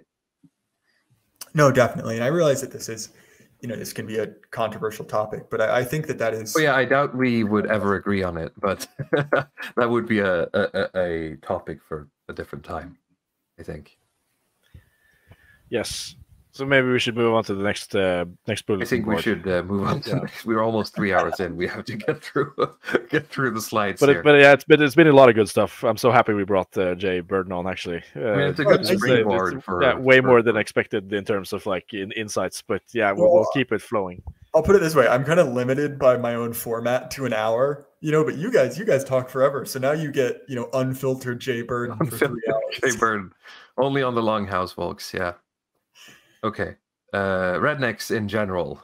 So, I mean, the connection here is, of course, then Luann Platter. That's Platter. I mean, her name is like taken from some dish at some American deli, right? But she sort of just exists as Hank Hill's nephew, where the family connection is then, if I'm correct, it's Peggy Hill's brother that is pictured on the top right corner, who then had a child with the woman in the bottom right. That is Luann Platter, and Luann has sort of grown up in a trailer park, right, where her father is said to, like, he works at an oil rig, but actually has been like maximum security prison. And he's sort of let out later, where that's kind of revealed. Her mother is also very like problematic type of person, where she's an alcoholic, right, and she can be reasonable sober, but as soon as it gets like one drink in, she's just completely will just wreck every occasion that she's in and start fights, steal stuff, and so on. But I mean, what I want to draw attention to here is really like the American like trailer park culture, because it's also something that seems to be very specifically an American phenomenon. We don't have anything like that here in Scandinavia. I mean, you have people who go to camping for vacations, like they'll have like a trailer home that they will just use to go on at like a 2-week vacation, or live by the beach, or some place a little bit more. The people who run into the country, like camping resorts, would be the closest thing to what the Americans have here. But I mean, that's very few people. So I can actually offer some insight on this. So I don't have a lot of, this is very much like the American, like the white underclass. And a lot of this does have to do with like the degradation of rural America. But trailers exist in the US for a very specific reason, which is that there's so much bureaucracy around like building code. There's kind of a floor to how much a house costs, and it's quite expensive. Everyone's had, increased prices to, cost of living. But in order to kind of offer homes to kind of like the underclass in a place where the population density isn't high enough for apartments, trailers are technically classified as like vehicles. So they don't have to be built to building code. They're not treated the same way legally. So they're much, much cheaper. And so they're made incredibly poorly. And I actually have some firsthand experience with trailer construction, because I had a friend, I won't go into details, who essentially like got canceled, fired from his job, and had to move across the country, and essentially had no money, and so had to live in a trailer for a little bit. And so I helped him kind of fix up a trailer. And so I actually got to see firsthand how these things are made. And they're made incredibly poorly. Like everything is the cheapest you can imagine. Nothing works. So like for the walls, for instance, aren't made out of drywall or plaster. They're made out of like particle board, like an IKEA desk. And really? So when anything like the biggest frustration, or one of the biggest ones, was the wall sockets are mounted to particle board. And so you can, in unplugging a lamp, you can pull it out of the wall. It's so poorly made. And you'll never get it to go back in, because there's nothing to like screw it to or nail it to. It's just held in. Yeah. And a lot of them are actually made with convict labor, is another one. And I mean, I'll put it this way. We were repairing the floor because it had started to rot. And I was using a reciprocating saw to cut out the subfloor. And I actually ended up almost like hurting myself quite severely. I was just saved by dumb luck because the blade of the saw grabbed onto metal. And I was like, what in the world? Why is there metal? And it found out that someone who was building the trailer had essentially shimmed the floor, so used it to keep the floor level, had taken a stop sign like you would find on the road and just used that in the new construction of this trailer. So that's what I mean. That like this is incredibly like low. It's basically like modern tenement housing. Like that is the level of construction. And wow. And they're designed to be disposable. Like essentially after 20 years or so, there's just nothing to save. And they're designed to just leave it there and then you move on to something else. Yeah. And so like it speaks to a certain degree, both the degradation of like the American, like so-called white working class, but also just like the waste of kind of like American consumerism, because these things they're literally disposable homes. You know, they're designed to be financed, you know, paid off and then hauled away and thrown away. And there's almost nothing you can even do to recycle them because there's no real materials. You know, there's no wood, there's no steel. It's all just like industrial. I mean, the stop sign that you found in the bottom of that one is probably the most. Yeah, really. Like that's the most real thing I found. Wow. Yeah. I mean, I've seen like homes in the United States built with particle boards, but I was not aware that the like trailers were built with particle boards. And this is something to think about, like when I watch American movies and people get agitated and like they punch the wall, they punch through the walls, right? Well, yeah, but that's the stupid the super thin 1-inch drywall thing.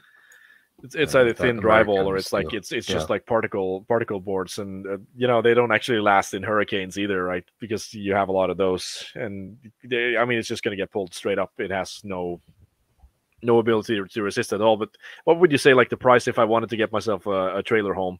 How much would I have to put down? The first one to admit, I actually don't know because Speedrunner in the chat says that homes in the USA are 150,000 floor now. Trailers can be gotten for 30 to 60, and they depreciate as vehicles do. So it seems to be 30 to 60. Ah, that's wild. Okay, the average cost of a trailer home is like $40,000, which probably makes sense. And if you get a mortgage on that, that's pretty easy to pay off. But a big part of it is that a lot of the people who live here are like the true like underclass. And I'm not saying that punitively, but like there's a reason that even in my city, which is like a relatively like normal, place to live, like there are a few trailer parks and there are always police there. There's always like, violence, drugs, things like that going on. So they're pretty much white ghettos is the best way to describe them. Like that's that level of existence. Yeah. So the economics then, I guess you could get the trailer for $40,000. And then I assume you have to pay rent to use the plot as well, because there's somebody who owns the park, and there's a certain monthly payment you have to do to just use a certain part of the plot, or are the plots like government provided or something? That depends. And again, like this is outside of what I understand. I just speak my personal like social class. I don't know anyone who lives in a trailer really. Like I've known people who've had to live there, but it was kind of like it was the exception to the rule. But I do know that a lot of people, especially in these kind of like more depressed farming communities, where essentially like families have lots of children, over a couple generations, and they still all have like ancestral right to property, but it kind of breaks down to the level where there's, they own, fractions of what used to be a farm.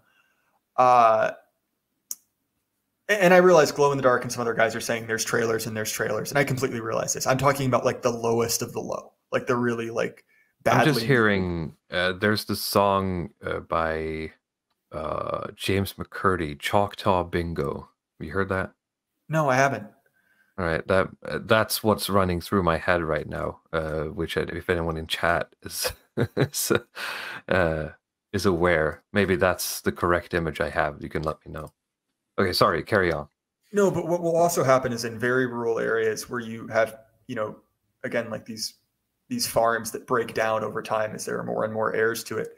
People will have like fractional parts of land, where they may only have like, 1 or 2 hectares, which obviously you can't farm and it's not worth enough to sell, but they will essentially have ancestral land with like a series of trailers on them. So they'll buy one, as it deteriorates, they'll buy another one. And so you'll see these properties out in the middle of nowhere that have like, one inhabited trailer and then two rotting to the side, that were kind of like last decade's trailers, and again, like I feel bad for these people because obviously like a lot of them are, on welfare. A lot of them are, pretty heavily involved in drugs. It's kind of like the fate of rural America has gotten grimmer and grimmer. You see more and more of these.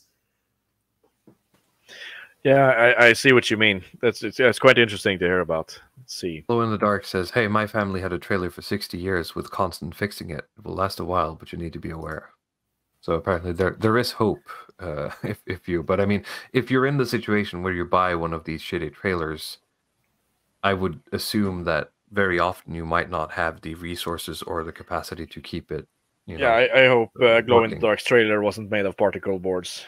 And I mean, like the value of it, it's not like investing in a house. The value will go down every year. Unlike from a house, and if it's made from crap materials, then there's nothing to do, right? It's just like Jay says, you just throw it out. And I see Speedrunner in chat saying that obviously this is I'm not speaking of everyone who lives in a trailer by any means. Like there are like different communities with different cultures. Like I get that. But what I'm saying is that like specifically like the Luann style, like extreme dysfunction, the like ghetto level is what I'm talking about. Yes. So, I mean, we could get back to Luann a little bit here. I mean, she exists in the show to create awkward situations for Hank, but she also has some arcs of her own. Like she tries to make a sort of class journey, right? She tries to become a hairdresser, but she doesn't have the aptitude to do it. So there's a lot of back and forth about her trying to pass school, and then she tries to go to college. That doesn't work. So she ends up then getting in a relationship with the guy to the right there that's called Lucky, who was voiced by Tom Petty, I think, who's the guy who wrote Free Falling. Yeah, it was. I will say, like, I think Tom Petty's music is like Eagles tier terrible, like boomer rock, which might make me some enemies. But I think that he is a highly underrated voice actor. I realize that The Simpsons is pretty much disposable humor, but he's, I think, the most prolific celebrity guest in The Simpsons. And so there's a whole like subgenre of Tom Petty voices background character that's kind of fun. Yes, and he does look a little bit like the character. I mean, Lucky is a little bit uglier maybe, but he has the same kind of like chip tooth thing going on for him. And I mean, I talked about infertility previously, but there is like this robustness to the lower class. It's kind of like low IQ underclass where like regardless of how shitty things get, they still manage to continue existing and to replace themselves, right? Because they actually do have a kid during the show. So what's that term, like the Spengler? I don't remember. Like Spengler has like this term for it when we're at the end of the civilizational cycle, right? And people just move out of the cities to just go live in the woods or something, and they're just completely uninterested in any academic pursuit or any high culture and stuff. They just want to farm and have kids, right? I just don't remember their what the name was for that particular, when people get to that stage. But I feel like some of these people like Luann are that's kind of where they are, right? Well, it's the true, like, it's the American like North FC grug brain. Yeah. Yes, but unlike I mean, it kind of depends on where the working class is, but like the North FC Celts, they're sorry to say it, but like they look fucking horrible. Like they're absolutely kind of mutant-like. But you have certain areas where like the working class or a lot of these lower class people are quite attractive, and I think it has to do with like high time preference. Like you have a lot of people who will just meet each other and they will have sex on what's like purely superficial reasons, right? Very, very quick and very much based on love at first sight. And but of course that produces pretty people because they always go for like the most handsome heartthrob alpha man, or the like the woman with the best features and so on. And so I've seen a lot of people who work in like say like lower end service like restaurant business and hotels and stuff like that, like in Southern Europe. And like, I mean, they're surprisingly attractive. I think they're usually more attractive on average than than the middle class, which can afford to be a little bit uglier because of their long time preference and Their massive yeah. brains because they read books.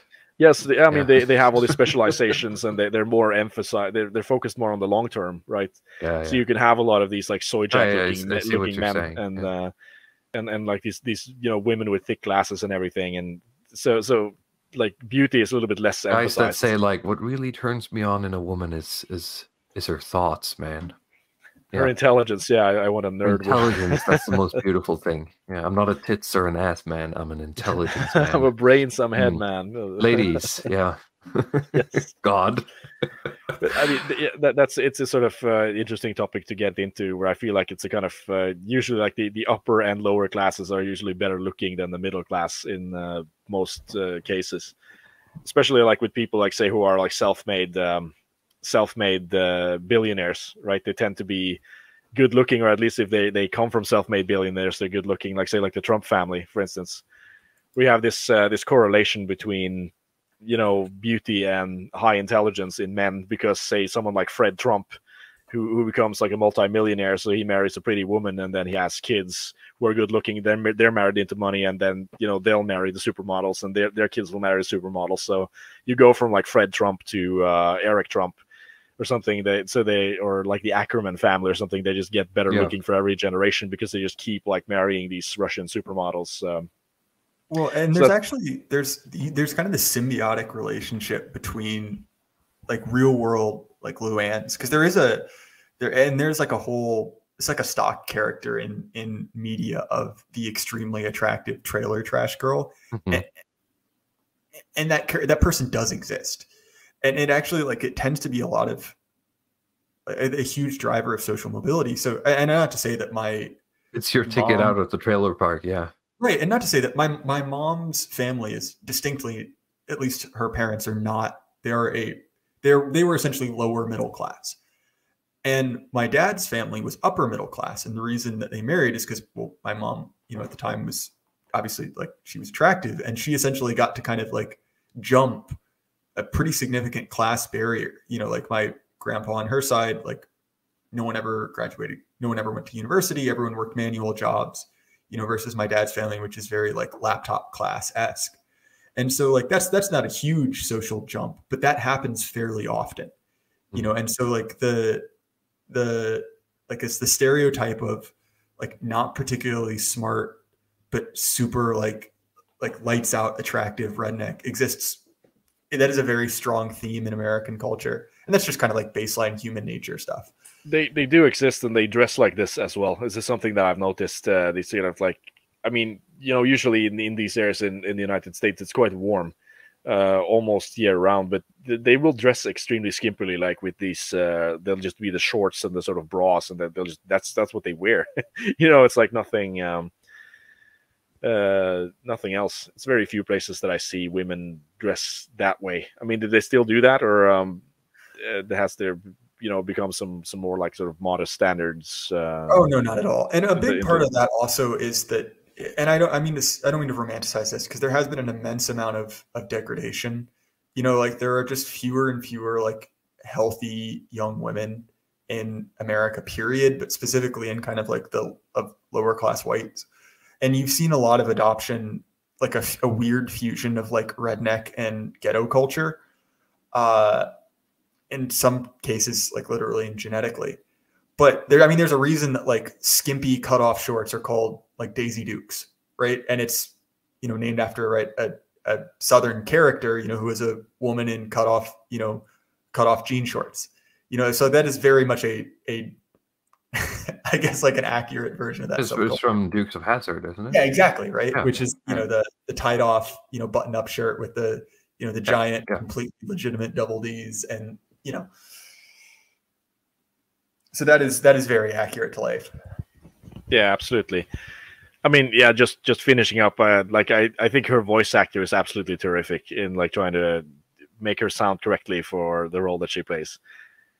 She sounds like genuinely like you, what do you call like this being of nature? I don't know what the correct English term is. Crude life, I guess. I don't. Yeah, it's like this sort of Yeah. female creature who's just like completely. It is like this nature being. Basically, there's really like no long term thinking. It's all about like this kind of the impulse in the moment kind of, and of course there is something attractive to that for a man, especially if you are a man of like a more intellectual persuasion. I think you will be drawn to like it's like the counter pole of the sort of like low time preference, high IQ man to try to find some like, Speedrunner in the attractive. chat saying she's feral. Yes, perfect. I'm sorry, yeah, it's 3 hours it's and close enough. my brain power is melting away. Well, it's good. I think we could flip the board and just go look at the last slide. It's really more This of is the last one. summary here. But God. I mean, these are things that I've touched on previously. I just wanted to, because I've already covered the concept, but there's so many episodes that I've tried to, pick some of the ones that I liked here with all of these characters that try to subvert order in a sense in the world of King of the Hill. In some small way, they will come into the world of Hank Hill and try to subvert kind of like the natural conservative order, and Hank is able to triumph, right, in all of these episodes. And that's kind of like what I feel is the supreme tragedy of King of the Hill, is that Hank wins all the battles in a sense, but he loses the war. Like the soul of the nation is essentially broken down from like the past progressive culture, even though like he did everything he could in every situation to try to mitigate all of this BS that's introduced by the bureaucrats and all of these degenerates that come into, whether it's his workplace or it's the neighborhood or any of these the kind of safe zones. Man, that guy on the bottom left reminded me of, in that episode, they're at like an ice cream parlor, and this guy who's pictured here is like, he's embarrassed to be there because he's like a cool dad, and Hank is boring, right? And Yes. his friend comes in and is like, "What are you doing here?" And what is he? He calls this guy in the green t-shirt jokingly like, "Don't be such a Ronald Reagan," and Hank goes like, "No, don't call him that." Like, as he's insulted that he's being called Ronald Reagan, this lefty guy. Yeah, the lefty character is like the episode about permissive parenting, right? Where they try to, well, we used to be disciplinarians. Damn, son. Speedrunner with the massive Motherload $50 donation. Thank you so much. Oh, Thank yeah, you. thanks. It means so much, isn't that the line? Yeah. I tip off my hat to that tip. That's amazing. Yeah, thanks for... or whatever. Yeah. Well, Sorry, but the character in the bottom, like, we used to be disciplinarian parents, but we try to have a friendship, friendly relationship to our kid, right? So they'll go like drinking with their son, right? Go to parties with their kid and try to be hip like that. And it's of course like this completely cringe, degenerate behavior. And Hank react. I mean, Hank, so he's going to react negatively to it and try to resist and push that out of the way and see how they can deal with that, right? Because especially when you have a kid, you're always going to be dealing with like these parents with completely alternative worldviews to what you consider orderly and proper. And the show itself actually displays like this type of lifestyle as being unsustainable. Like this, it's shown to be something that's not really a workable strategy in the long term. So that's what I think is sort of the inherent conservatism. Peggy gets sort of like he gets fooled by it, right? He's like wowed by the lifestyle, how cool they are. I have a question, and this is like largely off topic, but is permissive parenting kind of popular in the Nordic countries? Because that's a very much an American stereotype, and not only American, but also I was in the Russian novel Master and Margarita by Bulgakov. He has I'm not sure if that's how you say his last name, but he has a similar comment about like essentially like Swedish permissive parenting, and like it's obviously played off as a joke. But is that an accurate stereotype or is that fake? Well, we'll answer it. Hang on a moment. We have another here, $5 from Glow in the Dark. A warning sign, people, is that she has a great personality. Run fast as you can. quoting American Psycho, there are no women. There are no women with good Yeah. personalities, right? That's Exactly. But Anyway, well, yes and no. I think there are individual constraints, right? There are individual families, but in general, it depends on what you're talking about. see, what comes to my mind here is actually Haralaya, where he made this, I think in one of these shows where he talked about the difference between like parenting in Scandinavia and parenting in the United States, where regardless if it's like the permissive party with your kids style or it's like the more conservative style, it seems like the American parents are a lot more involved with their kids than Scandinavian parents. And it's really you can more go of this... back and look at I think it's one of the early episodes. It's called On Freedom, where we dive into that, where pretty much the state apparatus has set it up in such a way that, you know, once you turn 18, you don't really have to rely on your parents if you're smart enough.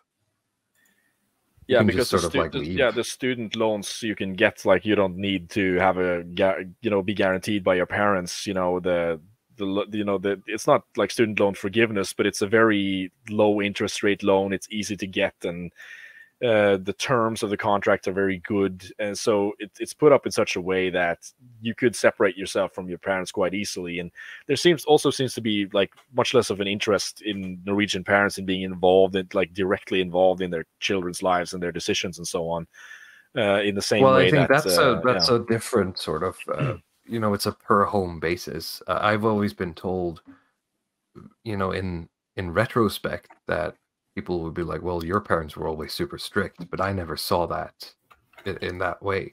There was nothing my parents ever demanded of me that wasn't, you know, something that I deserved or that I, you know, that was unreasonable. You know, like, is it strict to tell your 15-year-old son that he should do his homework? Right. I mean, well, yeah, I do think if you have like proper Norwegian middle class parents, they will be strict on some level, like at least demand things from their children in terms of responsibility. Exactly. And there was no demand that wasn't met with like an appropriate sort of gain or reward, or, you know, or that I could see like, oh yeah, this is actually good for me if I do this thing, right? Yes, because, you know, the middle class can't be it can't be reproduced properly without some level of discipline, right? Even though it's kind of it's not like this kind of authoritarian personality discipline. When it comes to like underage drinking and stuff like that, there's a culture in Norway where that is very prevalent. So in that sense, there's a lot more permissiveness, and I think a lot of parents feel that, you know, their kids are going to get away with it anyway. So it's better that I know that he's doing it and that he calls me if he gets into trouble, right? Right, I understand. And sorry, I'm not trying to make this an even longer show, but I was just curious. Probably. I always found that stuff incredibly gay. Like, I mean, I never wanted my parents to know about that stuff anyway, right? No, I certainly agree in that sense, right? Yeah, because exactly. if you're a teenager anyway, you don't want to call your parents. That's sort of the point, right? Yeah, at least for me. I mean, the point was never to the drinking in the first place. It was like the transgression. It's exactly weird thing. Well, yeah, and that's one of the things that I would just say is like kind of a negative. And I did not grow up like this, but you see a lot in the kind of like more conservative American culture, is that things like, you know, like kind of like alcohol specifically have this odd mystique about them. You know, like if you never see your parents drink, there is this kind of stereotype of those kids kind of go wild, you know, and a lot of them develop like pretty severe alcohol issues because of it. But that's again, another digression. It's a very, you know, it's one of those things where it's a middle ground, right? It's one of those things where if you ban it outright, I think that's something we could learn from the more Mediterranean cultures. No, don't give them anything. Don't yield Med. No, I think it's a bit more of an easing into what alcohol is and how it affects you, instead of just like, hey, you're 18, here's a 6-pack, go have fun, right? There's probably also something to be said in the difference between like cultures that drink like hard liquor versus wine versus beer, because one of the really negative things about like Scotch, Irish, backwoods culture, which is, to a certain degree, is what kind of birthed things like NASCAR and bootlegging, is that it's hard liquor culture, and that has led to a lot of dysfunction. And you even see that in kind of like what people like Carlyle wrote about, the Irish, versus the kind of more relaxed Mediterranean, like wine culture, or kind of like, Northern European like beer culture with like, not Northern, but like the Germans and people like that. There's this great story of that I have from my family. One time we were at a vacation in Italy, and we visited a called a trattoria, which is there's a thing in Italy where there's like tiers of restaurants, and there's one tier which is called something, which is basically like a tavern. You're basically in someone's home, more or less. And so we were visiting there for dinner, right?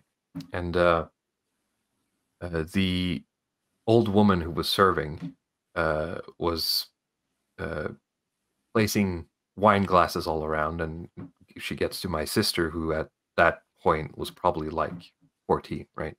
15. So she places it down, and my dad goes like, no. She's not supposed to have wine. Where we come from, you can't have wine until you're 18. And this woman goes like, you can't have any wine until you're 18. And that's when you're allowed to drink wine. So when is she supposed to learn how to drink wine? She asked him. And he didn't have an answer for it. So yeah, and I don't remember if she ended up getting any wine. But I mean, there is something to be said about demystifying it. But there's a difference between what this character in Hank Hill and like not letting your kids see you drink alcohol, right?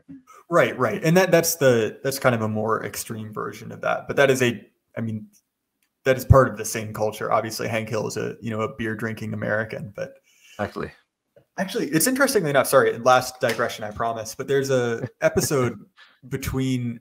I guess you shouldn't make promises you can't keep.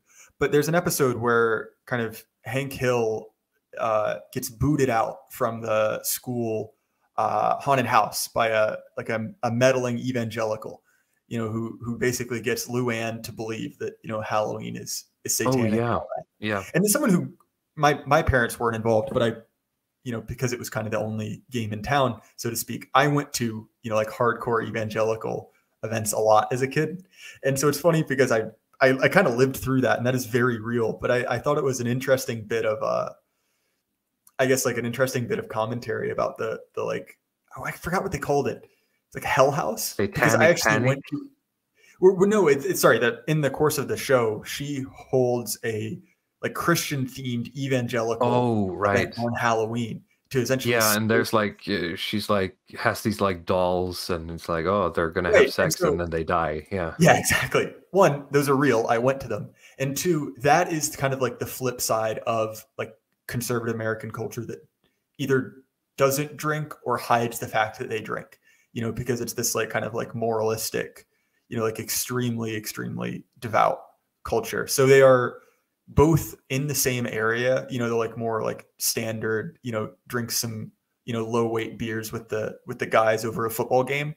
Exactly. And the culture I'm talking about, where you don't drink at all or you don't tell your kids you drink, is more of that kind of like crazed Jesus camp evangelical type. Right. I think referring to the previous topic here, Bo Gruntman says, it's extremely accurate in my opinion. My parents didn't demand anything in terms of doing homework, not drinking, etc. Great show, by the way. Well, I mean, maybe, I don't know, maybe it's a difference between Sweden and Norway, or where you are in Sweden, but that sounds extremely lax. But I mean, I also had friends whose parents more or less didn't care, as long as they didn't, don't get caught by the police, basically. You can get away with anything. But back to your point about I lost my train of thought. Help me out here, Luddy. Did you have any commentary? I mean, just my 2 cents there, because I've been very adjacent to a lot of this evangelical culture that you mentioned, where drinking is kind of taboo, right? It's not something that you even talk about, but of course that it usually ends up with like some kind of shadow economy or something. Like you know these kids, and some of them drink and some of them don't, and it becomes like kind of this inside thing with them. That's see, I'm trying to look up Especially the here in Norway. I mean, you're not going to get away as much as you try. You're not going to get away from it. Like your kid's going to be at a place where there's alcohol yes, consumed, and depending on your how you raise them, they might not drink, but you're I've going to seen have with to roll those dice. the Zoomers actually that they seemed like more prone to just be sober, like to be anti-alcohol. I don't know if you've noticed the same thing. No, I noticed that as well. But Okay, it's funny that you've because I've heard that now. I've heard that now twice, and maybe this speaks more to who I am and who I hang out with. But I had no idea that was a stereotype, because I'm not to say like I'm the world's biggest drinker. I consider myself like a social drinker. I don't really drink by myself, but if it's a party, and I mean, you know how it goes. And so I was very surprised to learn that that was a generational stereotype. It very much was, but not necessarily for me. Well, it's a weird thing where it's like up until you hit the age of 18, and then there's like is usually a wild period between like 18 and 23, and then you settle down pretty much. What do you think, Ludwig? Yeah, no, exactly. I mean, with my generation, like the sort of mid millennials, it was the idea is like, when you start drinking, it's like the more the better. The culture is just all about getting smashed, and if you're not down Very with much, that, you're missing out on something. Like, I mean, you pay a big price for that if you're gonna like run it sober. But I did notice that in my sister, who is very much a Zoomer compared to me, there was a lot less drinking and a lot more focus on sort of the mixology part of it, right? The Zoomers have like their own kind of like drug culture. They get into weird stuff like, say, ketamines, for instance, which seems to be like this entirely just purely Zoomer thing. So I will say, I was I work fairly regularly on a big cattle farm, and when I told the guy who owns the farmer, that people were essentially like using ketamine recreationally, because it's an agricultural drug, right? Like it's a tranquilizer for large animals. Horse tranquilizer, yeah. Literally, that's essentially it is. He was absolutely astonished, and it was one of those, like, it very much was that like Hank Hill "what" reaction, which is like a very real one. But it was right. He was absolutely astonished, because now they have this thing, where essentially like electronic pharmacies are starting to become big, where you essentially have a Zoom call with a doctor and say like, yes, I am, checks notes, depressed and have back pain, please give me ketamine. And so essentially they're like handing that out like candy now. Interesting. Yeah, I haven't seen it handed out like candy, but it is apparently like within acceptable, I guess, discourse within the sort of psychotherapy community that ketamine can cure depression. Because I've seen this pop up in Oslo, like they have these ketamine clinics where you go to be treated for depression, and they'll give you a certain dose of ketamine. Although, I mean, if you're doing that just to get the hold of the drug, I recommend you don't, because like it's extremely expensive to go to these clinics as opposed to the people who just buy it off the black market. So.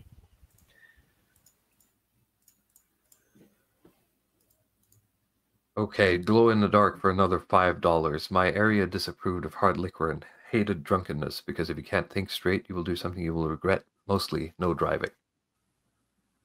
I mean, that's something that is common with where I grew up as well.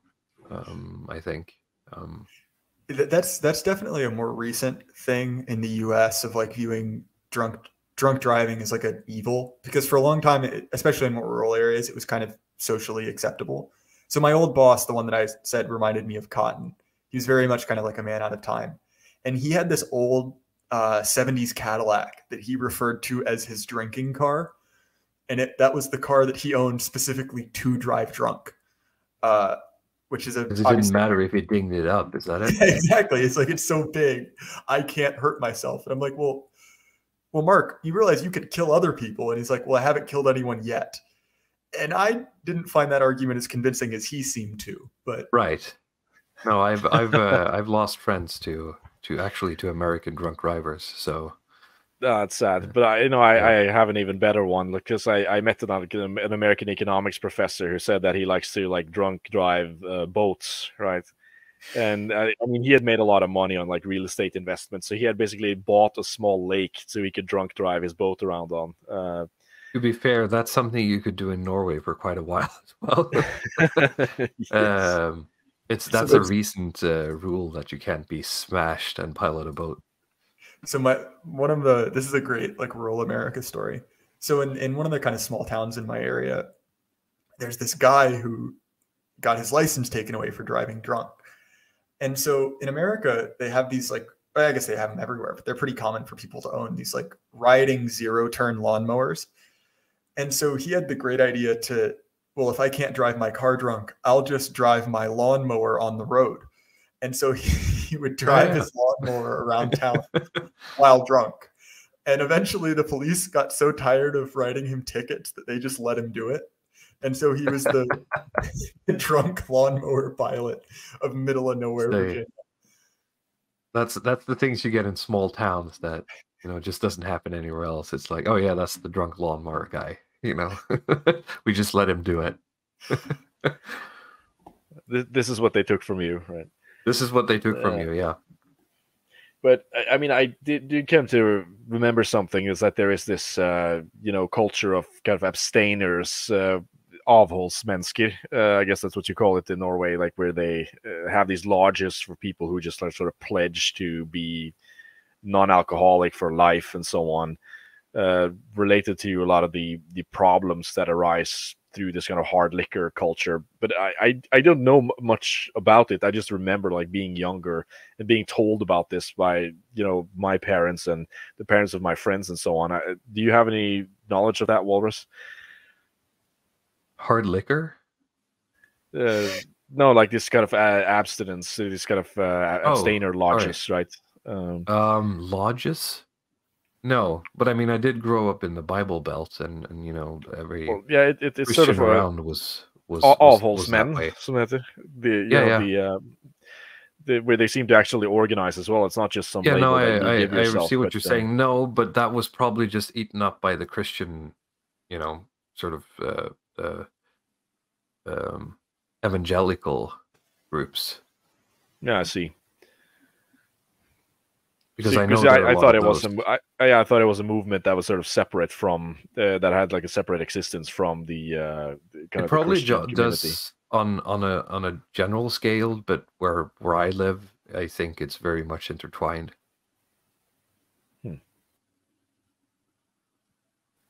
You guys got Mormons? I don't think so. Yeah, we do actually. We do? Yeah, in my town, I've talked to them. What? I mean, Where I used to have this. Oh wait, hang on. Yeah, no, there are Mormons who come here from the U.S.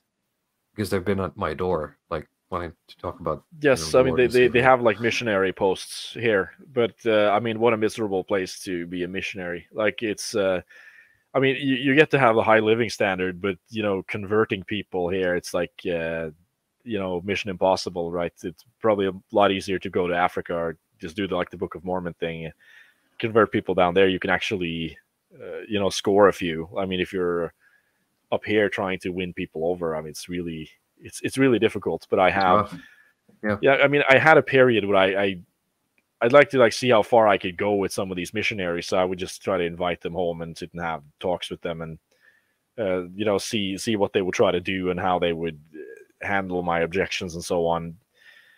So I have 3 copies actually of the Mormon what's they called, like the Book of Mormon on my shelf that they gave me. I mean, I'm not come to read the whole thing, but they were quite generous in terms of they giving me copies and making me read passages from it. But it's kind of a thread that I've left I've left on the floor a bit. I just told that but it wasn't for me. So Nietzsche's horse says abstaining wholly from drinking feels just as controlling as an addiction. Well, maybe that's a cope, but I mean, it's just too built into my culture. It's in my bones that drinking is part of it. Not that it's and I'm not I'm a very much a prude when it comes to drinking. I have my my one beer tonight or something, and then maybe I'll have something on Saturday. But unless it's a party, I generally just don't drink. Yeah, drinking is very much a social thing, right? So Yeah. I've You not get been, together and then you just yeah. get smashed with your friends, right? That's Yes. that's the Viking way. Okay, it's been 3.5 hours. I mean, we could probably go on for all night, but Is that the like, record? If I hit the Longhouse record for the long stream? I think you might have. We'll look through it. I do Because- suspect. I think we had one that went for 3 hours and 45. Okay, so if you want to go, I'm losing brain cells by the minute, but if you want to continue for like 15 more minutes, you will beat the record. No. I'm not gonna hold you guys that long. But thank you guys for having me on. I really enjoyed this conversation. Yeah, I really enjoyed it as well.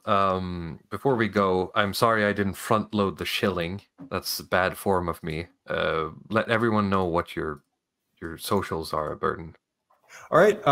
Obviously, there's the Jay Burden Show, which is a regular, roughly twice a week interview show that's available on YouTube under the Jay Burden YouTube channel, and then also you can find the Jay Burden Show on Apple, Spotify, anywhere you listen to audio-only podcasts. You can find the 10 most recent episodes there. I think that your audience has really latched on to the audio version of my podcast because I can see the demographics, and my number one country for listeners is Denmark, which is a little bit odd, but welcome all the same. And you guys can also find me on Twitter, Jay Burden. I have a Telegram, which is somewhat harder to find, but just go to my channel and it's linked there. And yeah, that's all my shilling out of the way. Okay, Luddic Path, do you have any new memes that you wanna push on us? Yeah, no, I'd like it to be a surprise. I think I have something funny coming up. I do sort of suspect that I'm being like slightly throttled by YouTube because it's I'm not reaching as many people as I used to. It might just be my content being like crap. You have but become more explicit in your right winginess. I think that's hurting you, unfortunately. Yeah, the people are just clicking the report button a lot more consistently. That's what I suspect. So it's been piling up, right? Exactly.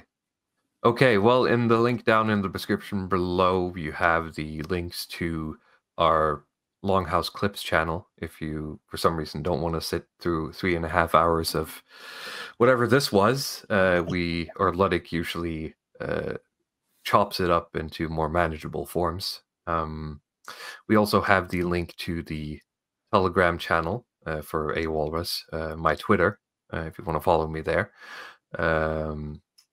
The Element Matrix channel, which is more or less like Discord, but it's encrypted and you can talk to people in this community here. I think that's everything. Well, there's also the Subscribe Star if you're interested in donating a set amount every month to this show. Otherwise, I thank you for watching. Thank you for listening. Remember to like and comment and subscribe, do all those things. And we'll see you next week. Bye-bye.